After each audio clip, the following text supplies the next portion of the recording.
Bismillahirrahmanirrahim. Assalamu alaikum, everybody. I hope you people are all well and involved in your studies seriously, because I think it's high time that you people realize कि बीच में शुरू में आपकी motivation बहुत अच्छी थी, बीच में second में आपकी ड्रॉप की, जबकि वो बहुत इंटरेस्टिंग और सबसे छोटा आपका था और रीजन था, लेकिन वेरी बैड परफॉर्मेंस। अगर फेल उसमें 35 हुए थे परसेंट, तो इसमें 75 स्टूडेंट्स हैं। और अब आपको soon I am going to next week आप लोगों के बेटे जो सबसे ज़्यादा ड्रास्टिक मेरी I came to know about it was कि आपकी एब्सेंटीज है। So you know what absent means what, कि वो तो पक्की बात है ना कि वो तो नहीं जा रहे, believe me. So like there are students जो फर्स्ट ब्लॉक से लेके सेकंड ब्लॉक में सबसे जो वर्स्ट सिनेरियो है बेटे वो है उनका कि they have very low your attendance. So this all report will go to the principal and they will report back to your parents, because I am really upset about it. क्योंकि हम इसके कुछ भी नहीं कर सकते, या आप हमें बताएंगे कि where did we go wrong, और बताएं या ना बताएं, अगर आपकी अटेंडेंस नहीं तो गए।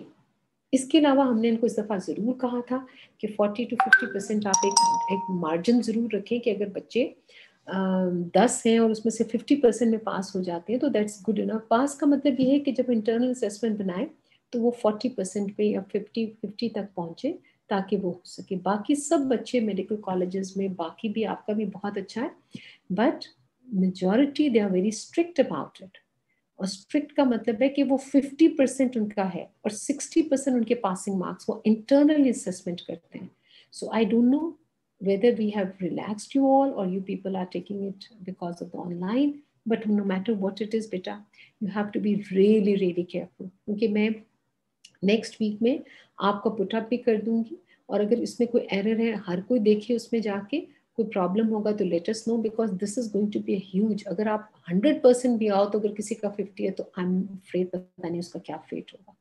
And these are not the ones जिनकी सप्ली है, ये वो हैं जो फ्रेश ग्रेजुएट्स हैं भी हमारे।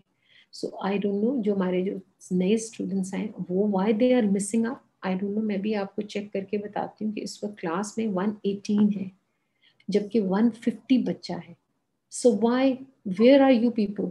सो ये बात तो कभी भी नहीं होगी। I make sure and we all 3 heads will make sure कि जिनका 75 नहीं है उनकी attendance, they are not going anywhere.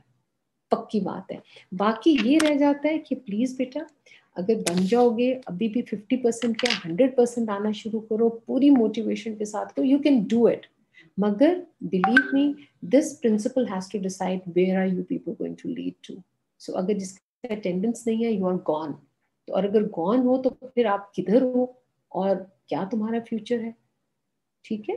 सो बेटे I think you should take it seriously about a thing कि जब मैंने पढ़ा भी या नहीं पढ़ा, मैं नहीं आया, मुझे सप्ली आ गई, एक में आई, दो में आई, नहीं आई, एक में डिस्टिंक्शन, दूसरे में, तो आपको पता है 50-50 नंबर जब आपके एंड में जब आएंगे, जब you are going to get anywhere, आप कहीं भी इम्तिहान देने जाओगे तो आपके, चाहे वो पीएचडी कर रहे हो, एमफिल कर रहे हो, आप अपने बाहर अप्लाई कर रहे हो या whatever, they are going to consider it कि आपकी कितनी सप्लीज थी। So why are you destroying yourself like that? So why I'm taking this much time is कि because मैं ये चाह रही हूँ कि आपको इसका impact दूँ. That is a huge thing. और मैं आपको बहुत जल्द अगले हफ्ते में भी first year, second year, BDS सबका लगा दूंगी, so that you know कि पहले से अभी में तकरीबन 3 times increase हुए बच्चे फेल हुए, जबकि ये ऑनलाइन नहीं था। जब ऑनलाइन था इसका मतलब है कि वो बड़े ज्यादा थे, लेकिन नहीं, कम से कम अटेंडेंस थी, यानी it was a fake. So जो भी है बेटा, ये आप, you are in trouble, in a deep trouble. So you better be 100%। अगर तुम हर क्लास अटेंड करो, हर एक की हर क्लास अटेंड करो, फिर कहीं जाके तुम पास हो सकते हो। बट आई डोंट नो इसका क्या फेट होगा जो आपकी अटेंडेंस है। So please make sure that you people are there with us and you are attending the things. ठीक है बेटा?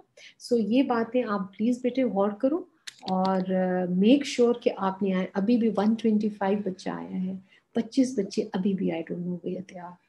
सो मैं तो ये कहूँगी अटेंडेंस पे तो हमें यूनिवर्सिटी ने भी कहा हुआ है कि आप 75 से कम तो बिल्कुल ही ना लें।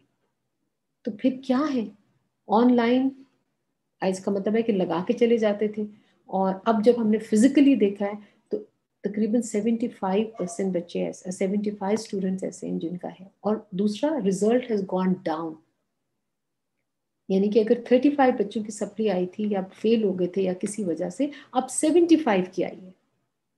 तो बच्चे, it's high time, give yourself a jolt, खड़े हो जाओ। सप्ली में जब आपके सेकेंड ईयर के साथ स्ट्रेस होगा तब साथ पढ़ लें। क्या सोच के बैठे हुए हो बेटा, प्लीज मत ऐसे करो। जितने मोटिवेशन के साथ आए थे, आई वाज सो हैप्पी कि ये बच्चे माशाल्लाह दे ऑल वेरी अच्छे लग रहे हैं, मोटिवेटेड लग रहे हैं। मगर आपके ऊपर भी वही रंग चढ़ गया, बाजे बाजियों ने आपका वही बेड़ा पार कर दिया। So please, it's not a good healthy activity कि आप कहेंगे सप्ली आना कोई बड़ी बात नहीं हमने। तो आप क्या मैट्रिक तक या यानी कि एफएससी तक इस नॉर्म के साथ चल रहे थे? आपको कोई ऑड नहीं फील होता कि मेरी सप्ली आ गई? हाँ, खुदा ना खास्ता किसी बच्चे की आ जाती है, किसी उसकी कोई पर्सनल रीजन होती है, कोई एक्सटर्नल फैक्टर्स होते हैं, कोई कुछ होता है, उनके साथ भी are sympathetic, but not people are very healthy just sitting around and just they don't care कि ये एनाटमी है बहुत लंबी है, या ये इस दफा ये पर दे देते हैं तो अगली दो नहीं देते। तो please, I am really worried about all of you. So please इसको सीरियसली लो, जितने मोटिवेशन से आए थे उससे डबल मोटिवेशन करो, और 100% हर टेस्ट में पूरा करो। चिटिंग करना चाहते हो करो, यू विल बी कॉट। अब देखो, इस दफा ऑन ऑन कैंपस थे ना तो फेल हो गए, तो आप चीट किसको कर रहे हो बेटा? कि हम तुम्हें रोक लेंगे? नहीं, वहां बैठोगे तो हमें क्या जाएगा, तुम हमें भी डुबोगे और अब खुद भी डूबोगे। तो प्लीज मेक श्योर बेटा कि आप लोगों ने अपने लिए पढ़ना है, अपने लिए अच्छा करना है। और जो ये हो रहा है, इसकी एक एक किताबें, चाहे न्यूरोलॉजी है, हिस्टोलॉजी है, चाहे वो ग्रॉस है या what ever physiology biochemistry, I am not saying कि एक चीज पे, मगर एनाटमी तुम्हारी जान इसलिए पकड़ लेती है कि तुम्हें इसको सीरियसली लेना पड़ता है। ये इसके 2 क्वेश्चन, इसके 1 क्वेश्चन तो करते रहो, नहीं करोगे तो आगे भी जाके चॉइस पे छोड़ देना। बट अभी इंशाल्लाह नेक्स्ट वीक तक आपको सारा पता चल जाएगा कि रोल कॉल में आप कहाँ स्टैंड करते हो और आपकी जो academic activity where it stands. So wait for that, and this will go to the principal, and principal is going to give it to your parents. क्योंकि बाद में ना हो, बाद में ना रो कि जी हमें पता नहीं था, फलां नहीं था। वी आर हियर, हमें क्रिटिसाइज करो, डॉक्टर साहब हमें ये नहीं समझ आए थे, हमें ये करके दे, हमें वो करके दे। जितना हम कर सकते हैं, आगे अगर वॉल्स बन के बैठे होगे तो बेटा हम क्या तुम्हें दे सकते हैं? ठीक है? So please, and I expect you all to be really really serious, और इंशाल्लाह Allah will help you with that. ठीक है? And we are always there for you. ठीक है? चलो बेटे, अब लेट्स स्टार्ट विद दिस। हमारे पास है जी, हाँ, आज हमने जो करना है, हमने लिम्फेटिक का हमारे पास रह गया था, and that is going to be, हमारा था स्प्लीन एंड थाइमस रह गया था। सबसे पहले जहां बैठो, मैंने कहा चाहे जिधर मर्जी तुम बैठो, कोई लफ्ज, चाहे सर्जरी, मेडिसिन, हिस्टोपैथोलॉजी या हिस्टोलॉजी, और ऑफ कोर्स हिस्टोलॉजी में तो इट्स लाइक एन ऑक्सीजन। अगर तुमने इस तरह सॉर्ट आउट नहीं किया तो यू आर इन ट्रबल। ठीक है? सो आपने क्या किया, हमने थाइमस एंड स्प्लीन पढ़ना है, लूबी। तो अगर हमने थाइमस और स्प्लीन का एक लफ्ज बोला, बेटा ये बताओ ये बताओ, तो आपने इसकी हिस्टोलॉजी बताओ। तो सबसे पहले आप क्या सॉर्ट आउट करोगे, 2 विंडोज खोलोगे। कौन कौन सी विंडोज खोलोगे बेटा? बेटे इनको ऑन कर दो bishop, I can interact with them. आप ये साथ साथ मुझे रिस्पॉन्स भी देते हुए, ताकि मुझे कुछ आइडिया हो कि ये क्या है, कहाँ है। नहीं आता तो बता दे मुझे। Allow mute all. चलो देखते हैं, आओ देख gratitude. Okay बेटा, it's on now, so listen to it and please do respond. आप शोर ना मचाना, मगर I would really like कि आप मुझे respond साथ साथ करो, because I just that will be better way. ठीक है? So सबसे पहले अगर हमने कहा कि हम हिस्टोलॉजी पढ़ें स्प्लीन और थाइमस की, तो पहले 2 विंडोज कौन सी खोलोगे बेटा? उसका माइक्रोस्कोपिक स्ट्रक्चर, ऑर्गन। शाबाश। आप कहोगे क्या ये टिश्यू की बात हो रही है या ऑर्गन की बात हो रही है? तो ये किसकी बात हो रही है, ऑर्गन या tissue? Organ. Organ, lymphoid organ. अगर ऑर्गन है तो फिर अगली दो विंडोज कौन सी खोलोगे? हॉलो और सॉलिड। हॉलो और सॉलिड। जबरदस्त जबरदस्त। अच्छा, अब मैंने आपसे कहा था कि जो सॉलिड है और जो हॉलो है उसका क्राइटेरिया क्या है? किस चीज को देख के, मैक्रोस्कोपिकली देख के तुम कहते हो ओ दिस इज द थिंग? तो क्या होगा? क्राइटेरिया क्या है कि उसके अंदर ल्यूमेन होगा। मैम एक ल्यूमेन होगा या फिर और वो वेसल्स वगैरह ओपन होगा। हाँ, वो ऐसा ल्यूमेन है बेटा जो आपके काटने पे बगैर एनक या माइक्रोस्कोप या कोई मैग्नीफाइंग वो रखे बगैर तुम्हें नजर आ जाए। देखो ना, जैसे किडनी है, अब किडनी के अंदर सारे नेफ्रॉन्स पड़े हुए, वो ट्यूब्स हैं, वो तो एम्प्टी होंगी सारे, वो हॉलो होंगी, लेकिन जब उसको हमने पैक कर दिया, बंद कर दिया, तो काटने में अंदर से कुछ नहीं नजर आएगा अनलेस कि वो pelvic part of the ureter हो। समझ आ रही है मेरी बात? स्टमक होगा, लेकिन ऐसे अगर हमने इसको काटा और हम अगर बाकी देखते हैं कि लिवर, तो लिवर में नहीं होगा। तो नो मैटर अंदर चाहे ट्यूब्स पड़ी हुई हैं, मगर ट्यूब्स अगर पैक्ड है और अंदर ग्रॉसली आपको नजर नहीं आता, तो आप उसको क्या कहोगे? It's going to be solid organ. तो अब मेरे से आपके, मैं इसी तरह से तुम्हारी, I just want you to sort it out. अगली बार अगर सॉलिड है तो वो कहाँ है, कौन कौन से हैं जहाँ लोकेशन है जहाँ सॉलिड ऑर्गन है बेटा? दो लफ्ज कौन से बोलोगे बेटा? ग्लैंड्स। शाबाश, ग्लैंड्स। और दूसरा जो अभी पढ़ रहे हो क्या है वो? लिम्फैटिक्स। नहीं बेटा, इसको स्पेसिफाई करके अपने मुंह से जब बोलोगे ना, तो तुम्हें अपने कान में एक आवाज जाते हुए ना तुम्हें कंफ्यूज ना करे। आप कहेंगी glands lymphoid organs. Lymphoid organs. Excellent excellent. So जब ये आपके कानों में, that's very important when you speak, so that your ears they going to listen, और फिर ब्रेन में सर्किट्स नए बनते हैं, ठीक है? So you have two things.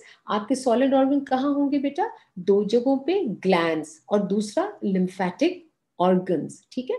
Lymphoid organs जो हैं वो बेटे, अब इन यानी कि ग्लैंड्स को पढ़ना है या मैंने अगर लिम्फेटिक को पढ़ना है, इसके पढ़ने के लिए मुझे क्या लफ्ज चाहिए? मुझे टिश्यूज चाहिए ना, तो टिश्यूज की मैं उनके दो लफ्ज मुझे चाहिए, तो what are those two words? अगर स्ट्रोमा एंड स्ट्रोमा। जबरदस्त, जिंदाबाद। सो जैसे तुमने कहा सॉलिड, अब चाहे वो ग्लैंड है चाहे लिम्फेटिक ऑर्गन है, आप कहोगे इसके अंदर ये दो चीजें होनी चाहिए, एक है स्ट्रोमा और दूसरा पैरेन्काइमा। ठीक हो गया? अब मैं आपसे अगला क्वेश्चन करूंगी। मैं कहूंगी कि बेटा ये जो लिम्फेटिक, ये जो स्ट्रोमा है, ये क्या चीज है histologically? What is it? Connective tissue. separating supporting connective tissue। हाँ, लेकिन अब मेरे देखो, एपिथेलियम। नहीं गुड़िया, ऐसे नहीं। आपको मैंने कहा स्ट्रोमा कौन सा टिश्यू, देखो हमने कहा था व्हाट इज ऑर्गन का क्राइटेरिया, ये है when the tissues combine together they form an organ, and the organ can be a solid or a hollow, ऐसे ही है ना? सो व्हेन वी से stroma, you reflect back what is the basic tissue over here.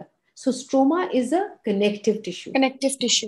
शाबाश। फिर मेरे इससे अगला question पूछूंगी कि बेटा अगर मैं कहती हूँ स्ट्रोमा है कनेक्टिव टिश्यू, तो ये इसमें क्या क्या चीजें बनाएगा? What will the connective tissue form in this organ? इसका क्या जवाब होगा?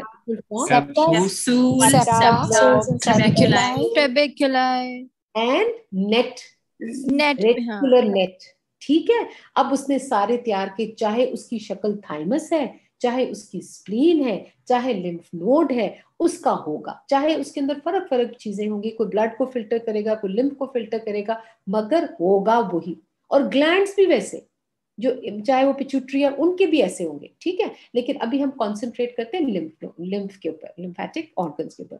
तो इसका कैप्सूल बनेगा, डेंस कनेक्टिव होगा, फिर अंदर ट्रोबैकली वो लेस डेंस होंगे, फिर उसके अंदर और छोटे छोटे होंगे ट्रोबैकली, और उसको लोब्स लॉब्यूल्स में भी डिवाइड कर सकते हैं और कॉर्टेक्स और मेडुल्ला में भी कर सकते हैं, और फिर इसको खला को, लेक्यूनी को फिल कर देंगे into the fine connective tissue. ठीक हो गया? My next question. So the other word for that was, it's going to be a parenchyma. So what will be the parenchyma of the lymphatic organs?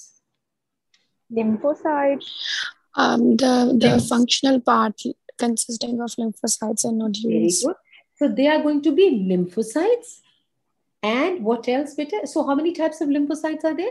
You'll say the T lymphocyte. अब आपने B and T. B and T lymphocytes. हो सकता है, D. हो सकता है, और आगे बोलो, मैक्रोफेजेस हो सकते हैं, इओसिन हो सकते हैं, न्यूट्रोफिल्स हो सकते हैं, और डेंड्रेटिक सेल होंगे, फॉलिकुलर होंगे. क्या होंगे? Basically is the B T lymphocyte and supporting cells. आई समझ? मैं अगर कहूँ ना parenchyma of the lymphatic organ क्या होगा, आप कहेंगी lymphocytes which can be B T और बोथ. वन. दूसरा होगा supporting cells. Now what are the supporting cell? Supporting cells would be, it can be what? अब आप कहोगे macrophages, Dendritic cells, dendritic cells, neutrophils, follicular fibroblasts, dendritic eosinophils. yes. Fibroblast तो वैसे बेटे वो तो आपके स्ट्रोमा में पड़ा हुआ है ना, वो तो आपके स्ट्रोमा में फाइब्रोब्लास्ट है. ये सपोर्टिंग सेल्स है, मास सेल्स, प्लाज्मा सेल्स. अब हर जगह पे तुमने फिर जब खिड़की खोली है, थाइमस में क्या दोनों होंगे? मैक्रोफेजेस होता है कि नहीं? ये सपोर्टिंग बोला था ना. अब इसमें से थोड़ी थोड़ी तो वेरिएशंस है ना, क्योंकि कोई कोई लिम्फ फिल्टर कर रहा है, कोई ब्लड फिल्टर कर रहा है, कोई दोनों चीजें कर रहा है. ठीक है. So this you have to be very careful about it. ठीक है. सो हमने उनको अलहदा रख दिया. वो उसमें न्यूट्रोफिल्स भी हो सकते हैं, प्लेटलेट्स भी हो सकते हैं, आरबीसीज भी हो सकते हैं, बट मगर मेजरली मैक्रोफेजेस और आपके ग्रैन्युलोसाइट्स हो सकते हैं, और आपके डेंड्रेटिक सेल, उसको क्या कहते हैं? Antigen presenting cells. Okay with that? So ये चीजें रख के अब आप देखोगे कि हमने जैसे पीछे पढ़ा था लिम्फ नोड का, आज हम पढ़ेंगे थाइमस और स्प्लीन. ठीक हो गया बेटा? सो अब तक समझ आ रही है ना बेटा? सो अब हम अगली बात ये करते हैं कि हमने सबसे पहले कर रहे हैं बेटा, स्प्लीन को हम देख रहे हैं.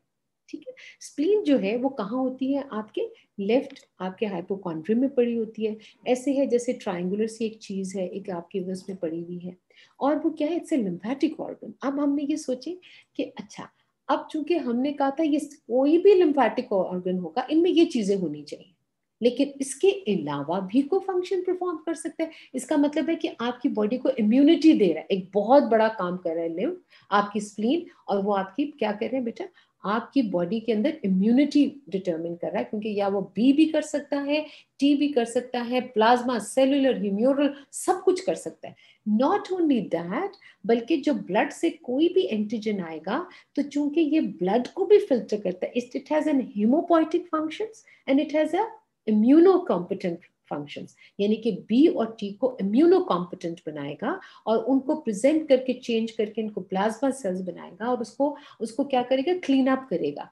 ठीक है. सो आपको इम्यूनो कॉम्पिटेंसीज भी हमें चाहिए होती है, साथ मैक्रोफेजेस एंड चीजें भी हैं, और उसके साथ हीमोपोइटिक एक्टिविटी भी है, क्योंकि not only like a lymph, इसका एक एंड जो था उसमें एफ्रेंट आते थे और उसमें से इफ्रेंट निकलता था, और लिम्फ बीच में से सी होके जाता था, और उसमें से एंटीजन लेके जो नोड्यूल्स पड़े थे वो उसको चेंज करके नई चीजें डाल के उसकी लिम्फ में निकाल देते थे. अब इसमें क्या है कि बकायदा से आपकी जो आपकी एब्डोमिनल एओर्टा की एक बड़ी मेजर आर्टरी जो होती है, वो स्प्लेनिक आर्टरी होती है. तो जब वो स्प्लेनिक आर्टरी उसमें जाती है, तो वो mainly it filters the blood. तो it has a haemopoietic. So blood के अंदर जितने भी एंटीजेंस होंगे, they will be challenged by this. यहाँ पे बी बैठा हुआ है, टी बैठा है, मैक्रोफेजेस बैठे हैं, ए सब चीजें तैयार रखे हैं. सो एक तो वो कर रहा है, दूसरा ब्लड को भी फिल्टर कर रहा है, और ब्लड को जब फिल्टर करता है, तो जो 120 डेज जिनके हो गए, एरिथ्रोसाइट्स को भी होगा. It's a graveyard for them. So यहाँ पर इसका मतलब फिल्टर और ब्लड का मतलब क्या होगा? इनके जो रेटिकुलर फाइबर है, जब इसमें से गुजरेगा, तो इनमें उलझ जाएंगे क्या? Blood cells. जैसे हमने कहा था, इधर से एफ्रेंट लिम्फ लेकर आता था लिम्फ नोड में, और इफ्रेंट निकलता था, और बीच में जो रेटिकुलर फाइबर्स में उलझ गए थे, वो क्या उलझ गए थे? बी एंड टी लिम्फोसाइट्स मेडल्ला में से, और फिर वो गुजरते हुए फिर आगे ले गया था. तो उसने सिर्फ लिम्फ को फिल्टर किया था. इसने क्या करना है बेटा? इसमें कोई लिम्फ नहीं, इसमें से इफ्रेंट निकलेगा, मगर एफ्रेंट ऑफ लिम्फ नहीं है इसमें, ये याद रखना. दूसरी क्या बात है बेटा, कि इसके अंदर जो है आपका ब्लड फिल्टर हो रहा है, तो जो अब धागे अंदर पड़े, उनमें ये जो ब्लड के पुराने सेल्स हैं, प्लेटलेट्स हैं, या आपके आरबीसीज हैं, वो उसमें उलझ जाएंगे. तो अब जो उधर के जो बने थे, वो हमने मेडल्ला में हमने कहा था मेडलरी कॉर्ड्स. इधर भी जो उलझ जाएंगे, उनमें कौन फंसे थे? B and T lymphocytes, macrophages. यहाँ कौन से उलझ के बन जाएंगे बेटा? यहाँ जो उलझेंगे वो क्या होंगे? दे आर द वंस जो कि आगे हम कहते हैं उसको आपके मेडलरी कॉर्ड, ये कॉर्ड्स ऑफ बिलरॉथ कहते हैं उनको। और उसमें क्या है कि फाइबर्स में सारे किस्म के सेल्स जो है ना उलझ गए हैं, आरबीसीज भी, प्लेटलेट्स भी, डब्ल्यूबीसीज भी। So that is what is more important. अब हमने ये देखना है, और इट्स हाईली हाईली वैस्कुलर, और एक एंड से वो इसकी आर्टरीज आ रही हैं और इसको लेके वापस भी जाएंगे। ठीक हो गया। सो हीमोपोइटिक एक्टिविटी भी है और हीमोकम्पिटेंसीज भी है। ठीक है, so this is how it is. ये देखो, बिकॉज द स्प्लीन फिल्टर्स क्या करते हैं इसको, ये किस तरह से आपकी इम्यूनिटी आपकी करता है, इसमें आपका क्या करेगा, एंटीजन प्रेजेंटिंग सेल है, डेंड्रेटिक फॉलिकुलर डेंड्रेटिक सेल्स होंगे, और मैक्रोफेजेस भी होंगे जो इनिशिएट करेंगे ये आपके immune response, activation and proliferation of B and T lymphocyte, production of antibodies against the antigen because circulating blood के अंदर से आ रहे हैं, and removal of macromolecule antigen from the blood. So that is its immunity काम। अब उसने कहा है कि क्या करते हैं, एक्टिवेशन ऑफ बी और T and differentiation of B into plasma as well the secretion of antibodies occur in this regard white pulp. अच्छा, ये जो सारा पोर्शन है जिसमें हम कहेंगे ये वाला जहां पर आपके टी लिम्फोसाइट है, ये व्हाइट पार्ट होगा इसका, इसमें नोड्यूलर पार्ट जो है वो जो है दैट इज इम्यूनिटी से रिलेटेड, और हम उसको कहेंगे व्हाइट पल्प। अच्छा, अब जो ये सारा का सारा, लेकिन जो हीमोपोइटिक पार्ट है उसका जिसमें फिल्टर हो गया ब्लड और अंदर से गुजरा, it's removal and destruction of what the damage and abnormal erythrocytes and platelets. So उसमें उलझ जाएंगे वो, और वो बने जाएंगे and retrieval of the iron from the erythrocyte and the haemoglobin, ये भी इसको होगा। और formation of erythrocyte during the early foetal life and storage of blood specially at the RBCs in some species, जो लोअर स्पीशीज है उनके अंदर storage बहुत होता है। और तुम देखना बेटा, मैं बताऊंगी कि जो कैप्सूल है उसके साथ इंटीमेटली जो नीचे अटैच्ड होगा उसके दो अंदर इनर लेयर के अंदर स्मूथ मसल्स भी होते हैं। क्यों? क्योंकि जब वो स्क्वीज करते हैं, जब इमरजेंसी में फॉर एग्जांपल किसी वजह से स्प्लीनेक्टमी या ब्लड को अगर काफी चाहिए होता है, कोई शॉक में गया है, तो ये स्क्वीज करके निकाल दे, इसके अंदर स्मूथ मसल भी होंगे। ठीक हो गया बेटा। सो this is how it looks like, and this is the blood vessels. ये हाइलम है इसका, और ये इस तरह के बना हुआ है। और आपको ये जो है ये कैप्सूल है, ये ट्रूबैकुल है, they not dividing into lobes and lobules, मगर इरेगुलर डिवीजन किया है। और उसके अंदर जो आपको ये जो रेड रेड चीज है, ये रेड पल्प है, और ये सारा का सारा, और इसके अंदर ये जो व्हाइट है, ये व्हाइट पल्प। अभी हम देख के इसको और अच्छी डायग्राम में देंगे।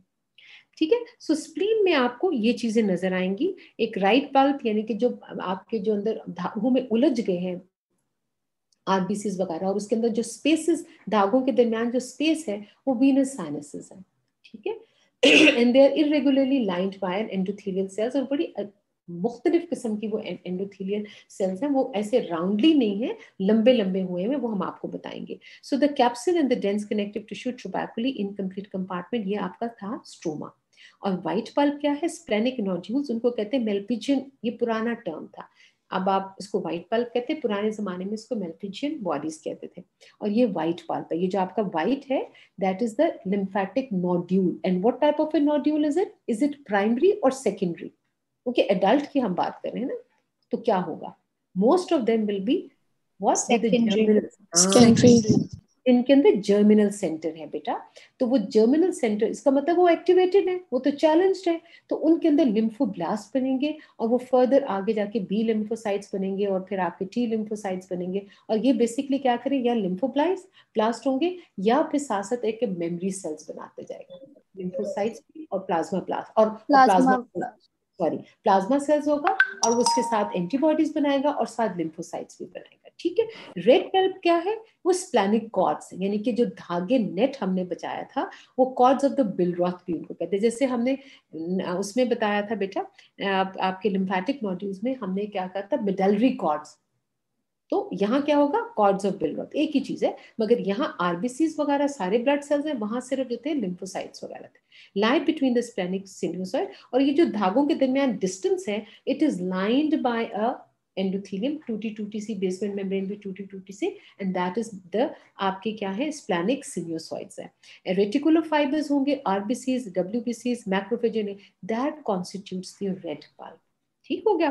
सो यहाँ ये देखो, ये इनके इर्द गिर्द जहाँ ये व्हाइट है और उसके बीच में से गुजरा, हम आपको समझाएंगे, और ये सारा लिम्फोसाइट, ये व्हाइट पल्प होगा, और ये जो जगह है, ये आगे हम आगे मजीद उसको बताएंगे, that is the red pulp. ठीक है, and this is how it looks. ये हमने पूरा का पूरा आपको देखो, तो ये इसका कैप्सूल है, इसके आउटर काफी डेंस होता है, नीचे थोड़ा थोड़ा आप स्मूथ मसल्स डालोगे, और ये इसका कोई कॉर्टिकल पार्ट नहीं है, वो नहीं है। और जो जर्मिनल देखो, जैसे तुम नीचे देखो ब्लू ब्लू है, तो तुम्हारी बात पहले आएगी कि ओ ये तो लिम्फेटिक ऑर्गन है। अगर आपको पिंक में ब्लू प्री डोमिनेंट है, तो आप कहोगे ओ ये तो जरूर कोई लिम्फेटिक ऑर्गन है।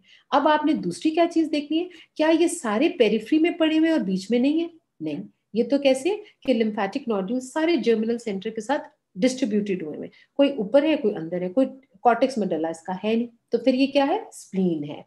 अगर ये सारे कॉर्टिकल होते और यहाँ करके कुछ ना होता, तो फिर हम क्या कहते हैं? That is going to be the lymph node. और थाइमस तरफ फर्क है, ठीक हो गया। सो यहाँ इसका कैप्सूल है, ये इसने ट्रूबैकुली भेजी, ये इरेगुलर, कोई छोटी कोई बड़ी कोई क्या, तो कोई लोब्स लॉब्यूल्स नहीं है, बस जस्ट अ डिविजन। अब जिनमें ये ब्लड वेसल्स आते हैं और इनमें ये रन करते हैं, अब ये जो ये वाला पार्ट है बेटा, ये जिसमें जर्मिनल सेंटर है इरेगुलर पड़ा हुआ है जहां जहां भी है, तो this is the white pulp. और ये जितना ज्यादा आपके जो रेटिकुलर फाइबर्स में उलझे हुए ये और जो स्पेसेस बीच में रहेंगे, this is all the red pulp. Okay with that? ये देखो, ये आपका कनेक्टिव टिश्यू, ये स्प्लीन का इसका कैप्सूल, और यहाँ आप थोड़ा छोटा शक स्मूथ मसल भी लगाओ तो कुछ नहीं होता। अब यहाँ देखो, ये इसके कैप्सूल अंदर ट्रूबैकुली लेके जा रहे हैं, कुछ छोटे से ट्रूबैकुली है, कुछ बड़े से भी है, ठीक है। अब यहाँ देखो, ये जो फंसे हुए जो आपको जो स्पेसेस हैं, ये सिन्यूसाइड्स हैं, और ये जो उलझे हुए, इसको बल्कि आपने जब बेटे आरबीसी का बनाना है ना, इसको रेड पेन से आपने डॉट्स डालने, ठीक है। तो जब आप बनाओगे ना आपके कॉर्ड्स ऑफ द स्प्लैनिक कॉर्ड, तो उसमें आपने कहीं कहीं बेटे रेड पेंसिल से लगाना है, रेड बॉल पॉइंट से, उससे, क्योंकि वो आपको डिफ्रेंशिएट करेगा कि ये कोई और सेल्स नहीं है बल्कि आरबीसीज है। कहीं कहीं वो भी, ये देखो ये सारे आरबीसीज हैं, और साथ साथ आपके ग्रैनुलोसाइट्स भी हैं ये आर्मी। और ये जो ये वाला पोर्शन है जिसमें आपको ये नजर आ रहा है आपको जर्मिनल सेंटर, वो this is the white pulp, ठीक है। So again it's the same, एकदम से आपने नीचे देखा, माइक्रोस्कोप में देखा, और आपको नजर आया कि ओ ये तो ब्लू ब्लू चीज है, ब्लू मीन्स लिम्फेटिक। और वो क्या होगा, अगर इरेगुलर है, ऊपर नीचे है, तो इट्स अ स्प्लीन, और अगर क्या है, सिर्फ ऊपर साइड पर है और अंदर है, तो दैट्स अ लिम्फेटिक, ठीक है। तो ये रेड पल्प हो गया ये वाला, और ये जो गोले गोले हैं ये व्हाइट पल्प हो गया, ठीक हो गया। अब ये जो देखो बेटा, और ये जो साइनसाइड है, ये देखो ये है बीच में, ये उलझे हुए, ये इनके साइनसेस हैं, और ये इसका इनलाइंड हुआ हुआ है, एंड दिस इज द ट्रूबा। और ये जो है, ये आपको जो नजर आएगा, यहाँ पर एक छोटी सी आर्टीरियोल पड़ी हुई है, वो हम आपको बताएंगे कि एक जर्मिनल सेंटर में ये आर्टीरियोल कैसे पहुंची। इसको कहते हैं central arteriole, but eccentrically place in your germinal centre, ये आगे हम बात करेंगे। Now very interesting. अब इसमें बेटा यूं है कि जो ब्लड वेसल्स हैं, लेट्स से कि ये कैप्सूल था, ठीक है, कैप्सूल था बेटा, और इसके अंदर हमने दो बातें करनी है, एक रेड पल्प क्या होता है, एक व्हाइट पल्प क्या होता है, एक ओपन सर्कुलेशन क्या और एक क्लोज सर्कुलेशन क्या, सिंपल, वेरी सिंपल, ठीक है। इसके अलावा बाकी कुछ है नहीं इसमें इतना खास। अच्छा जी, अब आपका समझ में स्प्लैनिक आर्टरी, मैंने कहा था एब्डोमिनल एओर्टा में से ऑलमोस्ट आ जाती है डायरेक्टली, बहुत ज्यादा इसकी ब्लड सप्लाई। अब वो जब आती है कैप्सूल में आती है, तो इट्स एन आर्टरी, और जब ये डिवाइड होती है और रीडिवाइड होती होती जाती है बेटा, तो ये जब तक एक खास स्टैंडर्ड के तकरीबन आ जाती है, तो ये आपकी जो है ये कैप्सुलर आर्टरी है, ये वाली यहाँ पर, ये कैप्सुलर है। कैप्सूल असल में बाहर पड़ा हुआ है, यहाँ इधर पड़ा हुआ, इधर है या बाहर इधर, इसमें कैप्सूल नहीं दिखा रहे बेटा। तो कैप्सूल में से ये निकली है ट्रूबैकुलर, जो अंदर आई है, ठीक है। अब ये इरेगुलर है, कभी ट्रूबैकुलर बड़ा है और कभी छोटा है, इसमें ये आ गई। अच्छा, अब जब ये आई ट्रूबैकुलर में, अब ट्रूबैकुलर से अब ये रेड पल्प में एंटर हुई, अब ट्रूबैकुलर नहीं है, अब ये क्या था, खाली जगह जिसमें नेटवर्क था, जिसमें रेड पल्प पड़ा हुआ था। अब इसमें क्या है, इरेगुलरली आपके ये बॉल्स पड़े हुए, what are they, this are the white, आपके ये क्या है, जर्मिनल सेंटर, सेकेंडरी, हाँ, और इसको क्या कहते हैं बेटे, ये सेकेंडरी लिम्फेटिक नोड्यूल्स है, ठीक है ना। और इसमें ये आपका पड़ा हुआ है, क्या कैसे पहचाना हमने, इसका जर्मिनल सेंटर भी है और इसके इर्द गिर्द लिम्फोसाइट्स पड़े हैं, और इसमें ये लाइट जो है, ये लिम्फोब्लास्ट बनाओगे, बड़े सेल्स होंगे, लाइट होंगे, और इनका जो न्यूक्लियस होगा वो बड़ा लाइट होगा, यानी कि बाकी इनमें सिर्फ हमने जो ब्लू ब्लू बनाया है ना बेटा, ये जो ब्लू ब्लू बनाएंगे, इसको सराउंड करेंगे, this is on the nucleus, हमने इनके इनके साइटोप्लाज्म नहीं ड्रॉ करते, ये छोटे वाले हैं, अनचैलेंज्ड हैं, अभी पीछे हैं, ठीक है। सो अब ये इसके साथ, अब ट्रूबैकुली में से ना ये निकल के पल्प में आ जाएंगे, पल्प में किसकी तरफ ट्रैवल कर रहे हैं बेटे, they are travelling towards this germinal centre, कोई भी जर्मिनल सेंटर में ये आएगा। जब ये आ रहा है, बिफोर इट रीचेस दिस, इस पार्ट में हम इसको कहते हैं सेंट्रल आर्टीरियोल। जब ये ट्यूबैकुलर में से निकल के पल्प में आती है कोई वेसल, तो उसको हम कहते हैं सेंट्रल आर्टीरियोल। ये भी आर्टीरियोल थी, ट्यूबैकुलर भी आर्टरी थी, बट छोटी वाली आर्टरी। जैसे ये पल्प की तरफ ट्रैवल करेगी टुवर्ड्स दिस वाइट पल्प की तरफ, तो ये जो पल्प में आती है ट्यूबैकुलर से निकल के, तो हम इसको कहते हैं सेंट्रल आर्टीरियोल। क्यों कहते हैं अभी हमें पता चल जाता है, इसको सेंटर की तरफ जा रही है। लेकिन इसके इर्द गिर्द आपने लिम्फोसाइट्स का डाल देना, इसको कहते हैं पेरी आर्टीरियोल लिम्फोसाइट शीथ। अब यहाँ जो आपने क्या करना है, ब्लू ब्लू ब्लू ब्लू सारे तिनके लगा देने, और ये कौन से, ये टी लिम्फोसाइट्स हैं।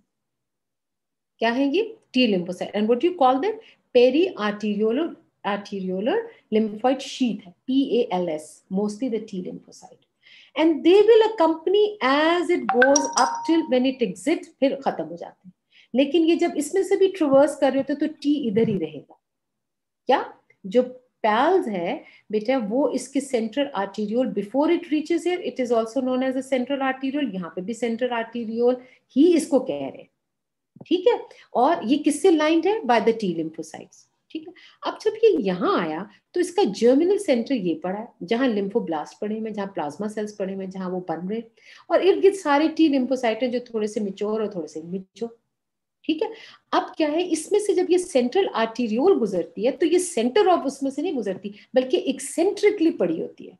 तो जब ये एक्सेंट्रिकली पड़ी होती है तो हम इसको क्या कहते हैं, it is a centre arteriole which is covered by the peri arteriole lymph sheath and it is placed eccentrically in the lymphatic nodule. Germinal centre आके यहाँ, अब जब ये इसमें से गुजर रही होती है सेंट्रल, और इसके जो इसकी शीट लगी हुई है, अब यहाँ से बेटे अब क्या है, ये इसको हमने कहा ये तो मेंटल, ये आपका था जर्मिनल सेंटर, और ये था हमने कहा था इसका कोरोना, या क्या है, कोरोना मीन्स क्राउन या उसका आउटर मेंटल लेयर, ठीक है। अब मेंटल लेयर को सप्लाई करना बड़ा जरूरी, क्योंकि यहाँ मैक्रोफेजेस और ये सब कुछ होते हैं, तो ये क्या करते हैं, यहाँ से कुछ वेसल्स निकलती हैं और ये जाके आपकी क्या बना देती है, साइनसेस बनाती है। Sinuses of what, of this lymphatic nodules, these are marginal zone sinuses। ये ये वाला साइनस है, ये फर्क है। ये कौन सा है, इसको कहते हैं मार्जिनल जोन साइनसेस, डायलेट हो जाती है और फिर यहाँ से इसको अपने न्यूट्रिशन वगैरह एंटीजन देके फिर यहाँ से वापस इसमें ड्रेन हो जाती है। जब ये वापस इसमें ड्रेन होगी और ये चलना शुरू होगी, जैसे ये लिम्फेटिक नोड्यूल को छोड़ेगी बेटा, अब ये क्या करेगी, सॉरी, इसके अंदर से ना ऐसे पतली पतली सी ना आर्टीरियोल्स निकलेंगी। इनको क्या कहेंगे, हम इनको कहेंगे पेंसिलर आर्टरीज। पेंसिलर मींस एक ब्रश की तरह होगा, जैसे बॉटल ब्रश नहीं होता, ये आपके कंघी का ब्रश होता है, ये कंघी की तरह ये ऐसे निकल रहे हैं इनके ब्रश, ठीक है।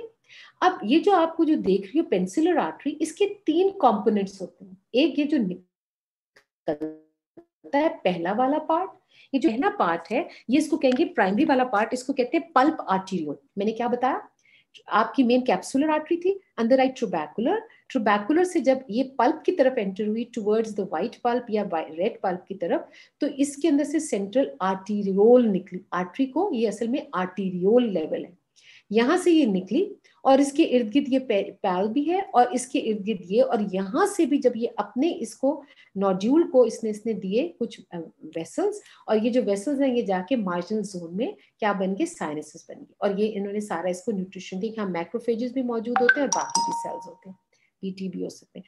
अब इसके बाद ये आगे ट्रैवल करेगा, यहाँ तो टी था इसके इर्द गिर्द, लेकिन इधर आपका बीटी भी हो सकता है। ये देखो ये white pulp mostly the B lymphocytes.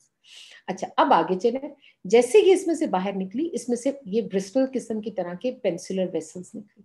अब पेंसिलर जो वेसल्स निकली हैं उनके 3 हिस्से हैं, एक है फर्स्ट पार्ट, एक है सेकंड पार्ट और एक है थर्ड पार्ट, ठीक है। अब क्या है, फर्स्ट पार्ट जो है इसको हम कहते हैं पल्प आर्टीरियोल।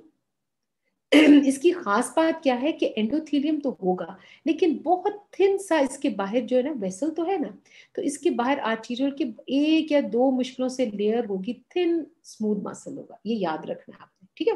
पहला पार्ट क्या है, इट्स नोन एज, अब ये पल्प में एंटर हुई है ना, जैसे एंटर हुई इसका नाम है pulp arterial and it has N endothelium but outside is a very very thin 1 or 2 layers of, मुश्किलों से 1 लेयर होगी स्मूथ मसल। फिर इसका सेकंड पार्ट आता है।